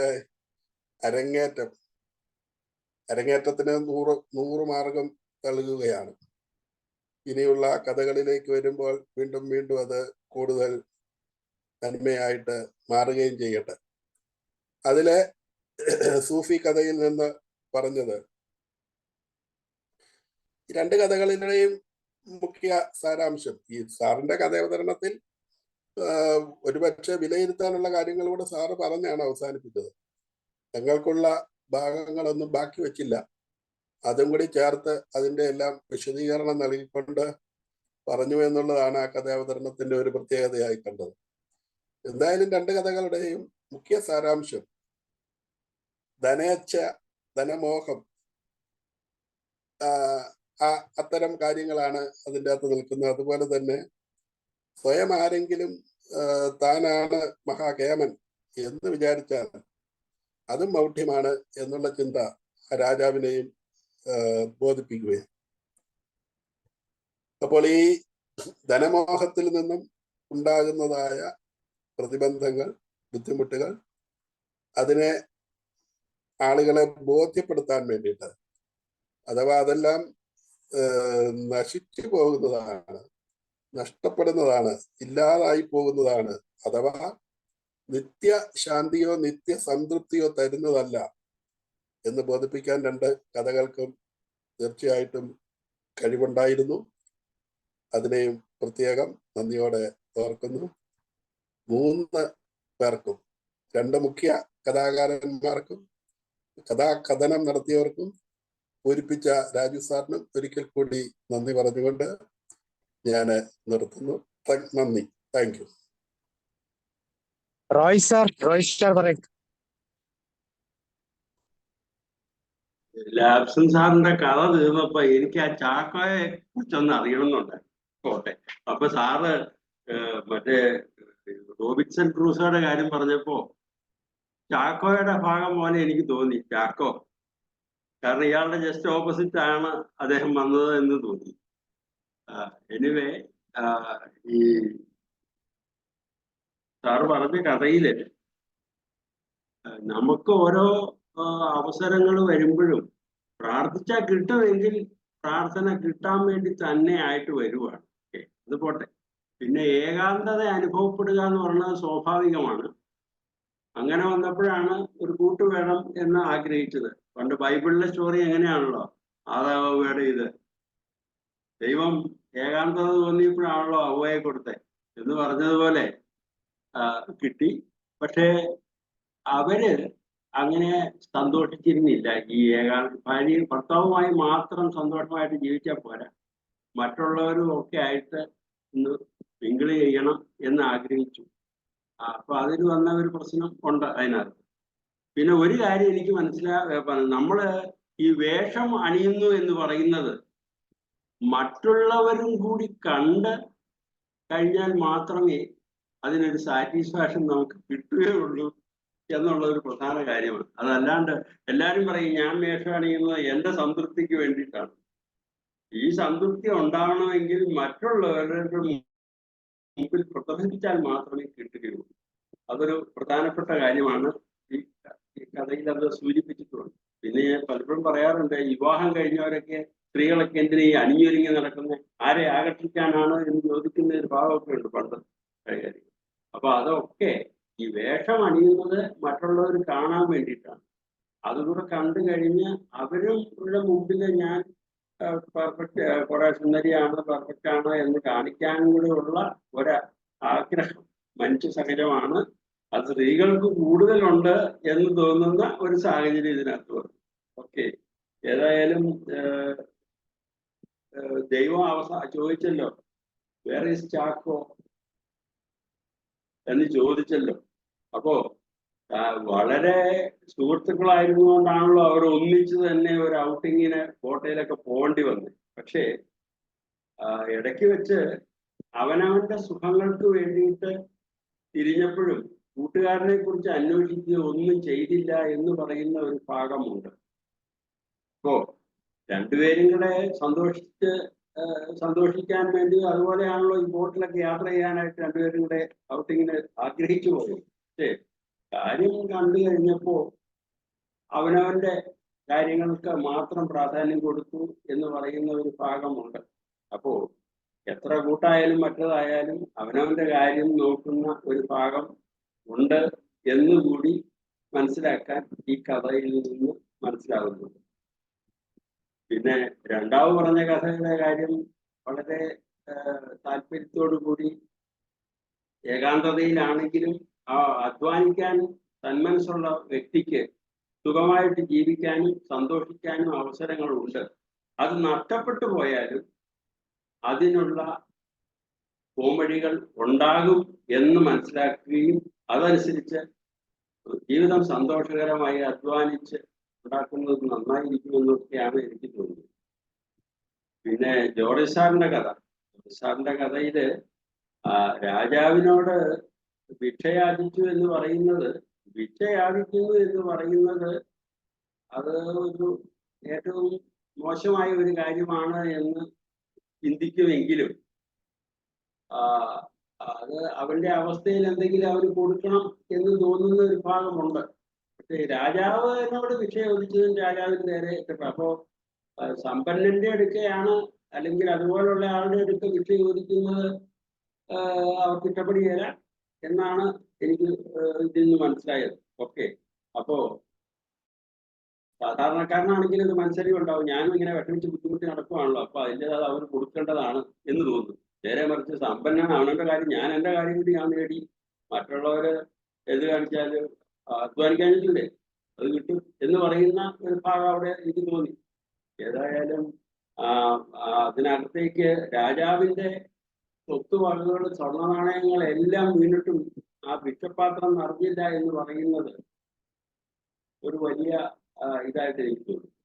കാരണം അതുകൊണ്ടൊന്നും ഈ സ്വർണം കൊണ്ടൊന്നും തീരുന്നതല്ല ഈ പറയുന്ന ആ ഒരു കാര്യം എനിക്ക് മനസ്സിലാക്കുന്നു. പിന്നെ പറഞ്ഞ കാര്യങ്ങളിൽ ഒക്കെ ഏതായാലും സാറ് തന്നെ അതിന്റെ എസൻസ് എല്ലാം പറഞ്ഞു. ഇത്രയൊക്കെയാണ്. പിന്നെ ഏതോ വേറൊരു കഥയും സാറ് പറഞ്ഞതിനിടയ്ക്ക് എനിക്കൊരു ഇൻട്രക്ഷൻ വന്നു. ഞാൻ വിട്ടുപോയി.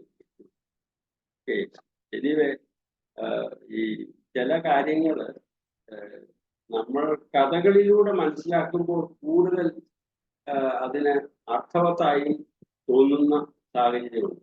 അപ്പൊ അതുപോലെ നല്ലൊരു പ്രസന്റേഷൻ ആയിരുന്നു രണ്ടും. അതിനിടയ്ക്ക് കഥ ഒന്നുകൂടി പ്രസന്റ് ചെയ്തതുപോലെ തോന്നി ജ്യോതികുമാർ സാറിന്റെ പ്രസന്റേഷൻ വളരെ ഇതായിരുന്നു. Okay sir. പിന്നെ കഥ ഇടയ്ക്ക് ബ്രേക്ക് വന്നാലും ഫോളോ അപ്പ് ചെയ്യാനുള്ള രാജു സാറിന്റെ കയ്യിൽ സ്റ്റോക്ക് ഉണ്ട് എന്നുള്ളത് മനസ്സിലായി. Okay, thank you sir. ഇത്രയൊക്കെ എനിക്ക് പറയാനുണ്ട്. Thank you sir. വേറെ ആർക്കെങ്കിലും കമന്റ്സ് പറയാനുണ്ടോ? ഇല്ലെങ്കിൽ നമുക്ക് ലാബ്സൺ സാറിനോട് സാറിന്റെ റീഡിങ്സ് ഒന്ന് ചോദിക്കാം. ലാബ്സൺ സാർ.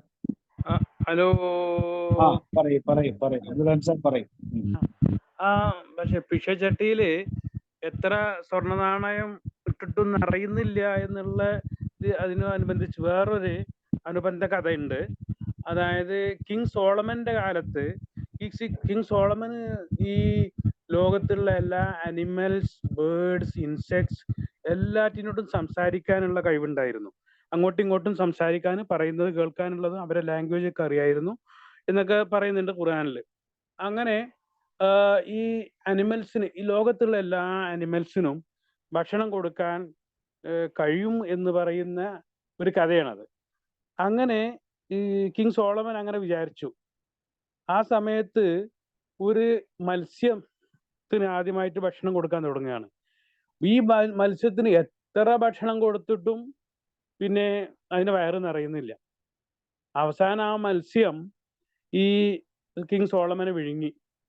അങ്ങനെ ഇത് മത്സ്യത്തിന്റെ വയറ്റിൽ കിടന്ന് പ്രാർത്ഥിക്കുകയാണ്, ദൈവമേ നിനക്ക് മാത്രമേ ഈ ലോകത്തുള്ള എല്ലാ സാധനത്തിനും ജീവജാലങ്ങൾക്കും ഭക്ഷണം കൊടുക്കാൻ കഴിയുള്ളൂ, വേറെ ആർക്കും കഴിയൂല, അതുകൊണ്ട് എന്നെ രക്ഷിക്കണേ, എന്നെ പുറത്തു വിടണേ എന്ന് പ്രാർത്ഥിച്ചപ്പോഴാണ് പിന്നെ ആ മത്സ്യത്തിന്റെ വായന്റെ അകത്ത് നിന്ന് പുറത്ത് ചാടിയത് എന്ന് പറയുന്ന ഒരു കഥ ഉണ്ട്.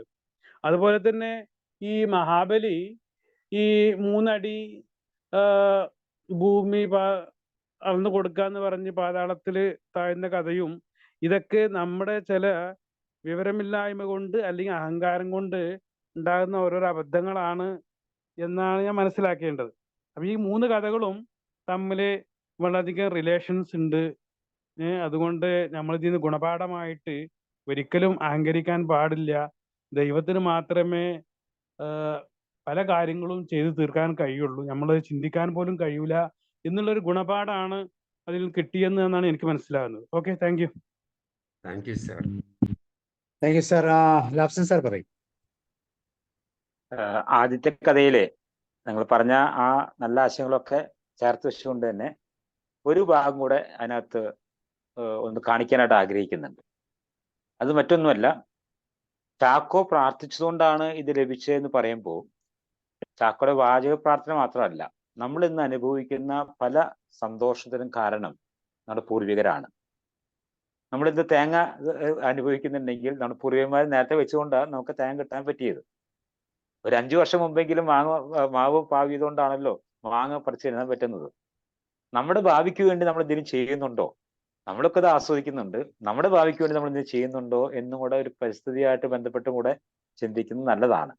വാചകം പറയുമ്പോൾ നമ്മൾ അങ്ങനെ പറയുന്നത് മാത്രമേ ഉള്ളൂ. അതുപോലെ തന്നെ ചാക്കോ മറുഭാഗത്ത് എന്ത് ചെയ്യുന്നു എന്ന് അന്വേഷിക്കാനായിട്ട് പീറ്ററിനെ അവന്റെ ധനസമ്പാദ്യത്തിൽ അല്ലെങ്കിൽ അവനാവശ്യമുള്ള കാര്യങ്ങളിൽ വാരിക്കൂട്ടുന്നതിൻ്റെ ഇടയ്ക്ക് മറ്റുള്ളവനെ കുറിച്ച് ചിന്തിക്കാനായിട്ട് സാധിക്കുന്നില്ല. ബൈബിളിൽ വാചകം ചോദിക്കുന്നുണ്ട്, ഞാൻ എൻ്റെ സഹോദരന്റെ കാവൽക്കാരനോ ചോദിക്കുന്നുണ്ട്. സത്യത്തിൽ നാം നമ്മുടെ സഹോദരന്മാരുടെ കാവൽക്കാരാകേണ്ടതാണ്. എനിക്ക് മാത്രമല്ല മറ്റുള്ളവർക്കും കൂടെയാണ് ഈ യൂണിവേഴ്സ് എന്ന് പറയുന്നത്. ഗാന്ധിജി പറഞ്ഞിട്ടുണ്ടല്ലോ, nature has everything for everyone's need but not for anyone's greed. ആരുടെയും അത്യാഗ്രഹത്തിനുള്ളതില്ല, ആവശ്യത്തിനുള്ളതൊക്കെ ഉണ്ട്. അത് ഒന്ന് മനസ്സിലാക്കിയിരുന്നെങ്കിൽ എന്നാണ് ആ കഥയ്ക്കകത്ത് ഇത് പറഞ്ഞതിന്റെ കൂടെ ഉള്ള മറ്റതൊക്കെ ശരിയാണ്. ആ ഭാര്യയുടെ വിചാരമൊക്കെ വളരെ കറക്റ്റാണ്. നമ്മൾ ചർച്ച ചെയ്ത് കഴിഞ്ഞു ഇവിടെ. അത് നാം ധരിക്കുന്നതും നാം പ്രവർത്തിക്കുന്നതും നാം മാത്രമായിട്ട് ആസ്വദിക്കാനുള്ളതല്ല, മറ്റുള്ളവരും കൂടെ ആസ്വദിക്കാൻ വേണ്ടി തന്നെയാണ്. സംശയമൊന്നുമില്ല കാര്യത്തിൽ. ആ ഭാഗത്തേക്ക് ഞാൻ പോകുന്നില്ല.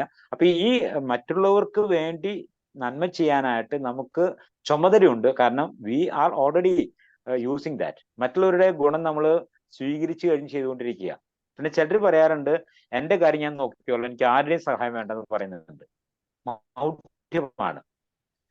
മറ്റാളുടെ സഹായം കൂടാതെ നമുക്ക് ജീവിക്കാനായിട്ട് സാധിക്കുകയില്ല. അത് പല നിലയ്ക്കുള്ള സഹായങ്ങളായിരിക്കാം. അപ്പൊ അതുകൊണ്ട് അങ്ങനെ അഹങ്കാരപ്പെട്ടുകൊണ്ട് എനിക്ക് എല്ലാം കഴിയുമെന്ന ചിന്ത ആർക്കെങ്കിലും വന്നു കഴിഞ്ഞാൽ അവരൊന്ന് കറക്റ്റ് ചെയ്യാനായിട്ട് ഈ ചാക്കോയുടെ ചിന്ത, മറ്റുള്ളവർ ചെയ്തു കൂട്ടിയ ഒരുപാട് കാര്യങ്ങൾ അതുകൊണ്ട് കൂടിയാ ഞാനിങ്ങനെ സുഖമായിട്ട് ജീവിക്കുന്നു ചിന്തിച്ചാൽ പരസഹായമൊക്കെ അല്പം ചെയ്യാനായിട്ട് നമുക്ക് മനസ്സ് തന്നെ വന്നോളൂ എന്ന് എൻ്റെ വിചാരം. രണ്ടാമത്തെ കഥയിലെ ഈ റോബിൻസൺ ക്രൂസോയുടെ ജീവിതത്തിൽ എനിക്ക് ഏറ്റവും ഇഷ്ടപ്പെട്ട ഒരു സംഗതി, അയാൾക്ക് ഉള്ളതിൽ വെച്ച് അയാൾ സംതൃപ്തി കണ്ടെത്തി എന്നുള്ളതാണ്. അയാൾക്ക് നഷ്ടപ്പെട്ടു, അയാൾക്ക് പുതിയ സ്ഥലം കിട്ടി, അവിടെ ഒന്നുമില്ല, ഇല്ലെങ്കിലും അതിൽ എന്തൊക്കെ ഉണ്ട് കണ്ടെത്തിക്കൊണ്ട് അസ്വസ്ഥമായിട്ട് ജീവിക്കുകയാണ്. അയാളുടെ കൂടെ അയാൾക്ക് കൊട്ടാരം പോലെയാ അയാൾക്ക് അനുഭവപ്പെട്ടിരുന്നത്. ലഭിക്കുന്നതുകൊണ്ട് സന്തോഷമായിട്ട് ജീവിക്കുന്ന ഒരു അനുഭവം. പക്ഷെ അതുകൂടി ഇല്ലാതെ ആകുന്ന അവസരത്തിൽ ഇരുന്നു പോവുകയാണ്, ഒന്നും ചെയ്യാൻ സാധിക്കാത്തൊരവസ്ഥ. ഇത്രയും കട്ടിപ്പിടിക്കുമ്പോഴും പോയല്ലോ എന്ന് വിചാരിക്കുമ്പോഴാ അതിനേക്കാൾ വലിയത് അവിടെ അയാൾക്ക് വേണ്ടി കാത്തി സൂക്ഷിക്കപ്പെട്ടിട്ടുണ്ട് എന്ന് മനസ്സിലാക്കാൻ സാധിക്കുന്നത്. ഇതൊക്കെ പലപ്പോഴും നമ്മുടെ ജീവിതത്തിൽ സംഭവിച്ചിട്ടുള്ളതാ. എല്ലാം കഴിഞ്ഞു എന്ന് വിചാരിച്ചുകൊണ്ട് ഇരിക്കുമ്പോഴാ പുതിയൊരു ഡോറ് തുറന്നു തരുന്നേ. എല്ലാ ഡോറും അടഞ്ഞു കഴിഞ്ഞു, ഇനി എനിക്ക് മുട്ടാൻ വാതിലില്ല എന്ന് വിചാരിച്ച് വിഷമിച്ചിരിക്കുമ്പോൾ പുതിയൊരു ഡോറ് തുറന്നു കിട്ടുമെന്നുള്ളതാണ് എൻ്റെ ജീവിതത്തില്. ഞാൻ കോളേജിൽ കയറാൻ സാധിച്ചില്ല. അന്ന് കോളേജ് ബാനുള്ള കാലമാണ് 90കളിൽ. കാരണം പ്രീ ഡിഗ്രി ഡിറ്റാച്ച് ചെയ്യാണ് പ്ലസ് ടുവിലേക്ക് പോകാൻ വേണ്ടി. അതുകൊണ്ട് കോളേജിൽ അപ്പോൾ അപ്പോയിൻമെന്റ് നടക്കാതിരിക്കുന്ന അവസരമാണ്. അങ്ങനെ നിൽക്കുന്ന അവസരത്തിലാണ് എനിക്ക് പ്ലസ് ടുവിൽ ജോലി കിട്ടാനായിട്ട് ഇടയായി തീർന്നത്. അത് ഓപ്പണിംഗ് ആയിരുന്നു. ഓപ്പണിങ്ങിലെ ആദ്യ കുറെ കാലഘട്ടങ്ങൾ 4-5 വർഷങ്ങൾ എനിക്ക് ഞങ്ങൾ ശമ്പളം പോലും ഇല്ല എന്ന അവസ്ഥയുണ്ടായിരുന്നു. ഒരു 4-5 വർഷം കഴിഞ്ഞപ്പോൾ 1000 രൂപ ശമ്പളം കിട്ടി തുടങ്ങി. പക്ഷെ പിന്നെ ഒരു 2-3 വർഷം കഴിഞ്ഞപ്പോഴേക്കും സ്കെയിൽ വന്നു, സുഖമായിട്ട് ജീവിക്കാനായിട്ട് സാധിച്ചു എന്നുള്ളതാണ്. അപ്പോ എല്ലാ ഡോറും അടഞ്ഞെന്ന് വിചാരിക്കുമ്പോഴും ഒരു ഡോർ ചിലപ്പോൾ നമുക്ക് വേണ്ടി തുറക്കപ്പെടാനായിട്ട് സാധ്യതയുണ്ട്. അതുകൊണ്ട് എല്ലാ പ്രയാസങ്ങളിലും അതിനപ്പുറത്തേക്ക് പോകാൻ ഒരു വഴി ഉണ്ടാകുമെന്ന ചിന്തയും കൂടെ റോബിൻസൺ ക്രൂസോയുടെ ജീവിതത്തിലെ അനുഭവത്തിലൂടെ ഞാൻ പഠിച്ചിട്ടൊരു കാര്യം കൂടെ ചേർത്ത് വെച്ച് പറയാനായിട്ട് ആഗ്രഹിക്കുകയാണ്. ഏതായാലും ഇടയ്ക്ക് നെറ്റ് പോയപ്പോൾ എനിക്ക് വലിയ സങ്കടമായി. എന്തായാലും രാജു സാർ അത് പൂരിപ്പിച്ചെന്ന് കേട്ടപ്പോൾ വലിയ സന്തോഷം. രാജു സാർക്ക് പ്രത്യേകം നന്ദി. ജോർജ് സാറിന്റെ കഥ ചെറിയ കഥകളാണെങ്കിലും ഒരുപാട് ആശയങ്ങളുള്ള കഥകളാണ്. അത് വളരെ സന്തോഷപൂർവ്വം ഞാൻ സ്വീകരിക്കുന്നു. എന്നെ കേട്ട എല്ലാവർക്കും പ്രത്യേകം നന്ദി രേഖപ്പെടുത്തുന്നത്. Thank you very much. വാതിലുകൾ അടയുമ്പം നിരാശപ്പെടാതെ മറ്റു വാതിലുകൾ തുറക്കുമെന്ന് അറിഞ്ഞുകൊണ്ട് ചുറ്റും നോക്കാനുള്ള ഒരു മനസാന്നിധ്യമാണ് നമുക്ക് ഉണ്ടാകേണ്ടതെന്നാണ്. ഓക്കെ, ജോർജ് സാറും കൂടെ കമന്റ്സ് പറയും. ഒരു സെക്കൻഡ്. ആ. അല്ല, ജോർജ് സാറ് മറ്റേ ലോകേഷൻ സാറിന്റെ കമന്റ് ആണോ? അല്ല, ജോർജ് സാർ പറഞ്ഞോളൂ. ഞാൻ ജോർജ് സാറിനെ വിളിച്ചത് മാത്രമേ ഉള്ളൂ. സാർ പറഞ്ഞോളൂ. ഞാൻ ജോർജ് സാറിന്റെ ഒരു കമന്റ് പറഞ്ഞിട്ടില്ല ജോർജ് സാറിനെ പറ്റിയിട്ട്. ലോകേഷൻ സാറിന്റെ പറഞ്ഞുള്ളൂ. അതുകൊണ്ട് ഞാൻ പറയാണ്, എന്താ പറയണ്ടത്, ജോർജ് സാർ സൂഫി സാഹിത്യത്തിലാണ് തുടങ്ങിയത്. അതിൽ രാജാവ് പട്ടണപ്രദക്ഷിണം നടത്തുന്ന സമയത്ത് നമ്മുടെ ഒരു ഭിക്ഷക്കാരനെ കാണുകയും അവസാനം നീ എൻ്റെ സന്തോഷം നശിപ്പിക്കാതെ പോ എന്നൊക്കെ പറഞ്ഞ അവസാനം അതൊരു വലിയ യോഗിയായിരുന്നു എന്നും വളരെ ജ്ഞാനിയായ ഒരാൾ ആണ് മുമ്പിൽ വന്നത് എന്ന് പിന്നീട് തിരിച്ചറിയുകയും അത് അദ്ദേഹം ശരിക്കൊരു പാഠം അദ്ദേഹത്തെ പഠിപ്പിച്ചു. ഇതുവരെ എനിക്കൊരു ഓർമ്മ വരുന്നത് എന്താ അറിയോ സാർ, പഴയൊരു സിനിമാ പാട്ടില്ലേ, ഈശ്വരൻ ഒരിക്കൽ വിരുന്നിന് പോയി രാജകൊട്ടാരത്തിൽ വിളിക്കാതെ, ഇല്ലേ? ആടകൾ ചാർത്തിയ തന്മണി വിഗ്രഹം അവിടെയും ചാർത്തിയിരുന്നു, പക്ഷേ ഒരു പിടി ചോറിനായി യാചിച്ചു. എന്താ പറയേണ്ടത്? അപ്പോ കാവൽക്കാരൻ വാളോങ്ങി പുറത്താക്കി. അതാ എനിക്ക് പെട്ടെന്ന് ഓർമ്മ വന്നത്. കാരണം അങ്ങനെയാണ് ഭഗവാൻ തന്നെ ചെന്നപ്പോഴും ഇതാ അവസ്ഥ. അപ്പോൾ അത് ശരിക്കൊരു പാഠം. ആ അത്യാർത്ഥിക്കാരൻ്റെ തലയോട്ടി നോക്കൂ, അതാണ് ആ അത്യാർത്ഥി കൊണ്ട് എവിടം വരെ പോകുന്നു എന്നുള്ള ഒരു നല്ലൊരു പാഠം അതിൽ നിന്ന് നമുക്ക് മനസ്സിലാക്കാൻ കഴിയും.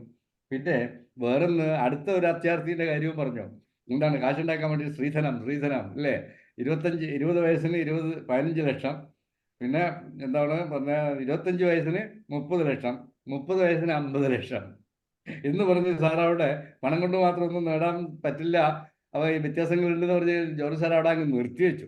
അത് ഇനി ഏത് സുന്ദരിയെ അയാൾ കല്യാണം കഴിച്ചു അല്ലെങ്കിൽ എന്ത് തീരുമാനിച്ചു എന്ന് പറഞ്ഞിട്ടില്ല കേട്ടോ. ആവട്ടെ, ഓക്കെ. പിന്നെ മൂന്നാമത്തെ നമ്മൾ ഗോവ ജുഹു ബീച്ചിനെ പറ്റി പറഞ്ഞു അല്ലേ, വജ്രവ്യാപാരി. അത് ഭയങ്കരമാണ് കേട്ടോ സാർ. അത് എനിക്കൊരു അനുഭവം ശരിക്കും ഉണ്ടായിരുന്നു.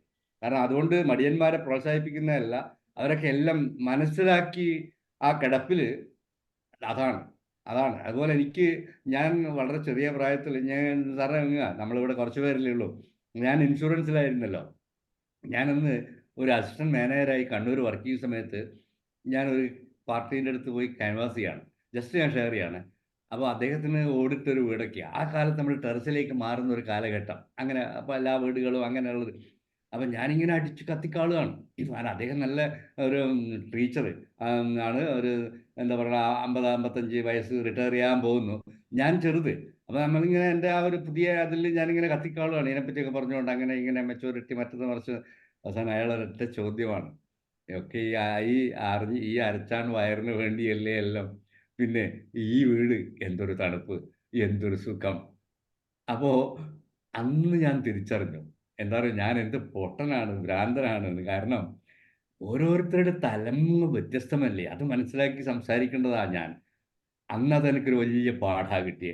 അതെനിക്ക് ഓർമ്മ വരിക, ജുഹു ബീച്ചിൽ ആ കിടക്കുന്ന ആള് ജോർജ് സാറ് പറഞ്ഞപ്പോൾ അവസാനം മറ്റേ പലതും പറഞ്ഞ്, അതാണ് ശരിക്കും എൻ്റെ ഇത്.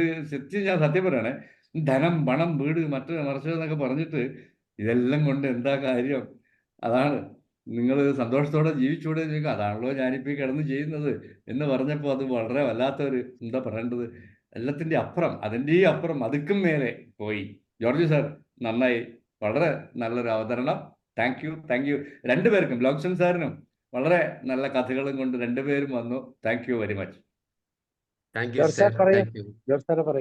ഓക്കെ, ലാബ്സൺ സാറിന്റെ കഥകളിൽ നിന്ന് പറഞ്ഞതിൽ ഞാൻ ഉൾക്കൊണ്ട കാര്യം, പ്രതിസന്ധികളെല്ലാം അവസരത്തിന് വേണ്ടിയിട്ടാണ്. ഈശ്വരൻ അല്ലെങ്കിൽ സർവേശ്വരൻ ഈ പ്രപഞ്ച ശക്തി നമ്മളെ പാകപ്പെടുത്താൻ വേണ്ടി, അല്ലെങ്കിൽ നമുക്കൊരു നല്ല ഇത് കിട്ടട്ടെ, അതിനു വേണ്ടിയിട്ട് നമ്മളെ പാകപ്പെടുത്തുന്നതാണ് യഥാർത്ഥത്തിൽ എല്ലാ പ്രശ്നങ്ങളും പ്രതിസന്ധികളും എന്ന് നമ്മുടെ ജീവിതത്തിലും നമുക്ക് തോന്നിയിട്ടുണ്ടല്ലോ. ചിലതൊക്കെ അങ്ങനെയാണ്. ചില പാകപ്പെടുത്തലിന് എന്താ പറയണേ, ആഭരണം ഉണ്ടാക്കുന്നതിന് മുമ്പേ സ്വർണത്തെ ഉരുക്കുന്നുണ്ട് എന്നതുപോലെ എല്ലാത്തിലും അങ്ങനെ ഒരു നല്ല ഒരു ഗുണപാഠം അതിനകത്ത് ഒളിഞ്ഞിരിക്കുന്നു. ഓക്കെ സാർ, ഞാൻ പറഞ്ഞ കഥ 3 കഥകളാണ്. ആദ്യത്തെ കഥ, രാജാവ് രാജ്യം ഭരിക്കുന്നവൻ ആ അധികാര ഭാവത്തില് ഇത്തിരി അഹങ്കാരമുണ്ട് എന്ന് വേണം ഇപ്പൊ കഥയുടെ ഉള്ളിൽ നിന്ന് മനസ്സിലാക്കി. എനിക്ക് എന്തും ചെയ്യാൻ കഴിയുമെന്ന്. അതൊന്നുമല്ല, അങ്ങനെ അഹങ്കരിക്കരുത് എന്നുള്ളതായിരുന്നു ആദ്യത്തെ കഥയിൽ നിന്ന്. അതൊന്നും പറ്റില്ല. ഇപ്പൊ അവിടെ അബ്ദുൽ കരീം സാറ് പറഞ്ഞല്ലോ, സാറ് പറഞ്ഞു, അത് ഞാൻ ആദ്യമായിട്ടാണ് കേൾക്കുന്നത്, കിങ് സോളമൻ ലോകത്തെ എല്ലാ ജീവികൾക്കും ഭക്ഷണം കൊടുക്കാൻ ശ്രമിച്ചതും പരാജയപ്പെട്ടതും തിരിച്ചറിഞ്ഞതും അത് സർവേശ്വരനെ കഴിയൂ, പ്രകൃതിയുടെ ആ പ്രപഞ്ച ശക്തിക്ക് അത് കഴിയൂ എന്ന് തിരിച്ചറിഞ്ഞത് അതൊരു വലിയ തിരിച്ചറിവാണ്. കൂട്ടത്തിൽ കിട്ടിയതിൽ വലിയ സന്തോഷമുണ്ട്. അപ്പോ ഇവിടെ നമ്മൾ തിരിച്ചറിവുള്ളവരാണ് ജീവിതത്തിൽ സ്വസ്ഥമായി ശാന്തമായി ജീവിതം ആസ്വദിച്ച് കഴിയുന്നത്. രണ്ടാമത്തെ കഥയിൽ വജ്രവ്യാപാരിയുടെ കയ്യിൽ ധാരാളം പണമുണ്ട്, പക്ഷെ അയാൾ ഭ്രാന്തമായി അലഞ്ഞ് തിരക്ക് പിടിച്ച് ഓടിച്ചാടി നടക്കുന്ന ഈ സമൂഹത്തെയാണ് അയാളും പ്രതിനിധീകരിക്കുന്നത്. മറ്റേയാള് ദരിദ്രനായിരിക്കാം, പക്ഷെ ദാരിദ്ര്യാവസ്ഥയിൽ അയാൾ മനസ്സുഖം അനുഭവിക്കുന്നുണ്ട്. ആ മനസ്സുഖം അനുഭവിക്കാൻ വേണ്ടിയിട്ടാണല്ലോ സമ്പത്ത് എല്ലാവരും, അല്ലെങ്കിൽ അധ്വാനിക്കുന്ന മുഴുവൻ സമ്പത്തിനാണ്, സമ്പത്ത് മുഴുവൻ മനസ്സുഖത്തിന് വേണ്ടിയിട്ടാണ് എന്നാ പറയുന്നത്. പക്ഷെ അവരാരും അവിടം വരെ എത്തുന്നില്ല. എന്താ, നല്ല കാലത്ത് മുഴുവൻ സമ്പാദിച്ചു കൂട്ടിയ സമ്പാദ്യം മുഴുവൻ പിന്നെ ആരോഗ്യത്തെ ശ്രദ്ധിക്കാതെ സമ്പാദിച്ച മുഴുവൻ ആരോഗ്യം സംരക്ഷിക്കാൻ വേണ്ടി വീണ്ടും ചെലവഴിക്കും. പക്ഷെ ആരോഗ്യവും സമ്പത്തും ഒരുപോലെ തീർന്ന് അവസാനം ഇവിടം വിട്ടുപോകുന്നു എന്ന് പറയുന്ന ആ ഒരു ലോകത്ത് ഈ ഗുണപാഠങ്ങൾ ശരിയാ. അതുപോലെ മറ്റൊരു കാര്യം, ഒരുവൻ പെണ്ണ് കെട്ടുന്നത് തന്നെ പണം കിട്ടുമെന്ന് കരുതിയിട്ടാണ്, അതിനു വേണ്ടിയിട്ടുള്ള ഒരു മാർഗമാണ്. ഇവിടെ പറഞ്ഞിരിക്കുന്നതിൽ, ഞാൻ വായിച്ച കഥയിലും അങ്ങനെ തന്നെയാണ് പറഞ്ഞിരിക്കുന്നത്. പക്ഷെ ഞാൻ പിന്നെ ചിന്തിച്ചു, 30 വയസ്സായതിന് നടക്കാൻ പറ്റുമോ, അനങ്ങാൻ പറ്റുമോ, കിടപ്പിൽ കിടക്കുന്നതാണോ? 50 ലക്ഷം കിട്ടുമെന്ന് പറയുമ്പോൾ 30 വയസ്സായതിനെ കെട്ടാം. ഈ 25 വയസ്സായതിനും 20 വയസ്സിനും എന്താണ് അതിൻ്റെ, ആളെ കണ്ടിട്ടില്ല, കേട്ടിട്ടേ ഉള്ളൂ.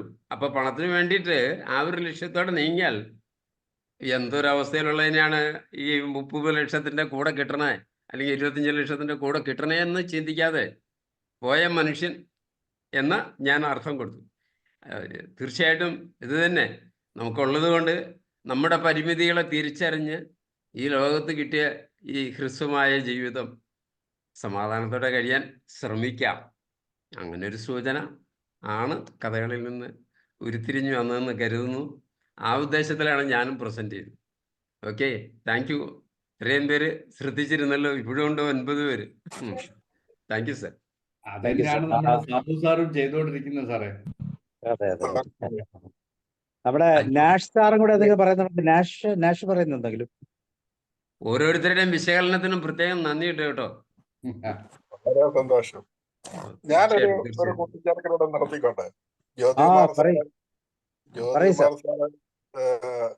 LIC അനുഭവം വളരെ പച്ചയായിട്ടുള്ളൊരു അനുഭവം പറഞ്ഞു. വളരെ ശരിയാണ്. ഓരോരുത്തരുടെയും കാഴ്ചപ്പാടറിയാതെയാണ് നമ്മൾ പലപ്പോഴും അഭിപ്രായങ്ങൾ നമ്മുടെ ചിന്തയിൽ വെച്ചുകൊണ്ടാണ് പറയുന്നത്. അതൊക്കെ നമുക്ക് തിരിച്ചറിവും തരുന്നു. ഒരുപക്ഷെ ഈ LICയുമായി ബന്ധപ്പെട്ട് പോകുമ്പോൾ വേറെയും ചില ആളുകൾ നമ്മൾ വലിയ റിട്ടേണെ കുറിച്ചൊക്കെ പറയും. അപ്പോൾ ചിലപ്പോൾ ചോദിക്കാവുന്ന വേറൊരു ചോദ്യമുണ്ട്, ഈ ചത്ത് കഴിഞ്ഞിട്ട് ഈ റിട്ടേൺ എല്ലാം കൂടെ കിട്ടിയിട്ട് എനിക്കെന്നാ കാര്യം എന്നും ചോദിക്കുന്നവരുണ്ട്. അതവിടെ നിൽക്കട്ടെ, ഞാൻ അത് പറയാനല്ല. ഞങ്ങളുടെ നാട്ടില് ഒരു മനുഷ്യനുണ്ട്, അത് അദ്ദേഹത്തെ വട്ടൻ ജോസ്, ഇത് റിയലാണ് കേട്ടോ, ഞാൻ നുണയോ കഥയോ ഒന്നും ഉണ്ടാക്കി പറയുമല്ല. വട്ടൻ ജോസ് എന്നാണ് പൊതുവിൽ എല്ലാവരും വിളിക്കുക. ജോസ് എന്നാണ് പുള്ളിയുടെ പേര്. കുറെ വർഷങ്ങൾ, ഇപ്പൊ ഒരു 10-70 വയസ്സെങ്കിലും പുള്ളിക്ക് അദ്ദേഹത്തിനുണ്ട്. പലരും പറയുന്ന പുള്ളി വട്ടം അഭിനയിക്കുകയാണെന്ന് പറയും. ഇങ്ങനെ അലഞ്ഞു തിരിഞ്ഞ് നടക്കും. എവിടെയൊക്കെ ഫങ്ഷൻ ഉണ്ടോ അവിടെ എല്ലാം പോയി ഇരുന്ന് ഭക്ഷണം കഴിക്കും. ആളുകളെ കുറെ വളിപ്പും തമാശയും തെറിയും ഒക്കെ വിളിക്കുകയൊക്കെ ചെയ്യും. എങ്കിലും ആളുകൾ ഇത് കേൾക്കാൻ വേണ്ടിയിട്ട് പുള്ളിയെ പ്രോത്സാഹിപ്പിക്കുകയും ചെയ്യും. അപ്പൊ ഇദ്ദേഹത്തിന് എന്റെ ചെറുപ്പത്തിൽ ഞാൻ ഓർക്കുന്നുണ്ട്, പുള്ളിക്ക് ഒരു ചെറിയ മാടക്കട ഉണ്ടായിരുന്നു. ചെറിയ ഈ സാധനങ്ങളൊക്കെ വിൽക്കുന്ന കുഞ്ഞുകട. അവിടെ അദ്ദേഹത്തിന് ബീഡി തെറുപ്പുമായിരുന്നു പ്രധാനപ്പെട്ട പരിപാടി. നല്ല ഒരു ബീഡി തെറുപ്പുകാരനായിരുന്നു. ഇപ്പൊ ജോസിന്റെ തെറുപ്പ് ബീഡി എന്ന് പറഞ്ഞാൽ അന്ന് വളരെ പ്രചാരമായിരുന്നു. ആളുകള് സാമാന്യം ഭേദപ്പെട്ട കച്ചവടം ഉണ്ടായിരുന്ന ഒരു കടയാണ്. എന്നാൽ കുറെ കാലം കഴിഞ്ഞപ്പോഴാണ് പുള്ളിക്ക് ഈ ഭ്രാന്ത് പോലെ പുള്ളി ആയി മാറുന്നതും. പിന്നീട് ഈ കടയൊക്കെ നിർത്തി. പിന്നെ ഈ ജോലിയൊന്നും ചെയ്യുന്നില്ല. പുള്ളി ഇങ്ങനെ നടക്കും, ആളുകളോടൊക്കെ പൈസ വാങ്ങിക്കും. അങ്ങനെ പുള്ളി നല്ല പഴയതിനേക്കാളും സുഭിക്ഷമായി പോലെ പുള്ളി ജീവിക്കുന്നു. അപ്പൊ ഈ ജോർജ് സാറിന്റെ ഒരു കഥയിൽ പറഞ്ഞ പോലെ ഈ ഇങ്ങനെ കിടന്ന് ഉറങ്ങുന്നവനോട് നിനക്ക് നല്ല സമ്പത്തൊക്കെ ഉണ്ടാവും, ആ സമ്പത്തുണ്ടായാൽ എന്ത്, ആ ചോദ്യങ്ങളൊക്കെ ചോദിക്കുമ്പോൾ അപ്പൊ അതിന്റെ അൾട്ടിമേറ്റ് ആയിട്ട് പറയുന്നത് നിനക്ക് സ്വസ്ഥമായിട്ട് ചുമ്മാ കിടന്ന് ഉറങ്ങാം എന്ന് പറഞ്ഞതുപോലെ ഈ ജോസിനോട് ഒരാൾ പറഞ്ഞു, എടാ നിനക്ക് എന്തെങ്കിലും ഈ നടക്കുന്ന നേരത്തിന് പണ്ടത്തേതുപോലെ മാടക്കട ചെയ്യരുതോ, നിനക്ക് ബീഡി തെറുപ്പ് നല്ലപോലെ അറിയാമല്ലോ, അത് ചെയ്യരുതോ എന്ന് ചോദിച്ചപ്പോ പുള്ളി തിരിച്ചൊരു ചോദ്യം ചോദിച്ചു, എന്തിനാ അങ്ങനെ ചെയ്യുന്നത്? അപ്പൊ പറഞ്ഞു, നിനക്ക് ഇങ്ങനെ ഈ നടക്കേണ്ട കാര്യമുണ്ടോ, നിനക്ക് സുഖമായിട്ട് പിന്നെ ഒരു വരുമാനം ഉണ്ടാകത്തില്ലേ? ഷെടാ, അന്ന് ഞാൻ ഈ പണിയെല്ലാം ചെയ്തിട്ടും ഞാൻ ജീവിച്ചു. ഇന്ന് ഈ ഒരു പണി ഇല്ലാതായിട്ട് എനിക്ക് ഒരു കുഴപ്പമില്ല, പിന്നെ ഞാൻ എന്തിനാണ് ജോലി ചെയ്യുന്നത് എന്ന് അദ്ദേഹം ചോദിച്ച ഒരു ചോദ്യം ഞാനിപ്പോൾ ഓർക്കുക. പണി ചെയ്തിട്ടും എനിക്ക് ജീവിക്കാൻ പറ്റി, ഇപ്പൊ പണി ചെയ്തില്ലേലും ഒരു കുഴപ്പമില്ല എന്ന് അദ്ദേഹം ആപ്തവാക്യമായിട്ടൊന്നും പറഞ്ഞതല്ല, എങ്കിലും ഇപ്പൊ ഈ പറഞ്ഞതിന്റെ വെളിച്ചത്തിൽ ഒരു ഞാനും ആനുഷംഗികമായി അതങ്ങ് ഓർത്ത് പോകുന്നതാണ്. ഓക്കെ, പണത്തെ കുറിച്ചുള്ള മനുഷ്യന്റെ കാഴ്ചപ്പാട് ഓരോ വിധത്തിലാണ്. അത് നമ്മുടെ കേൾവിക്കാരൻ അല്ലെങ്കിൽ നമ്മൾ ബോധവൽക്കരിക്കാൻ പോകുന്നയാള് അതിന്റെ ഏത് തലത്തിൽ നിൽക്കുന്നു എന്നറിയാതെ പറഞ്ഞാൽ ചിലപ്പം അത് ഗുണം കൊള്ളുകയില്ല എന്നാണ് അതിന്റെ അർത്ഥം. Okay, thank U. വീണ്ടും വീണ്ടും ഈ എല്ലാ കഥ പറച്ചിലുകാർക്കും വീണ്ടും നന്ദി. നാളെയും വരണം, അടുത്ത ആഴ്ചയിലും വരണം, പറയണം. നല്ല കഥകളുമായിട്ട് വീണ്ടും കാണാം.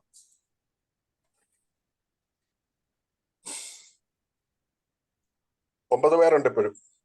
എനിക്ക് ഇന്നലെ ജ്യോതികുമാർ സാറിന്റെ ക്ലാസ് കൂടാൻ പറ്റിയില്ല, ഞാൻ കേട്ടോളാം അത് കേട്ടോ. അതെ അതെ, കേട്ടിട്ട് അഭിപ്രായം പറഞ്ഞു സാറേ. പറയാ, ഇന്നലെ ആ കറക്റ്റ് നേരത്തിന് ഒരാള് സംസാരിക്കാൻ വന്നു, അങ്ങനെ അങ്ങ് പോയി. ഓക്കെ, അപ്പോ okay, thank you. Labson sir, George sir. Okay, good night, see you. Thank U.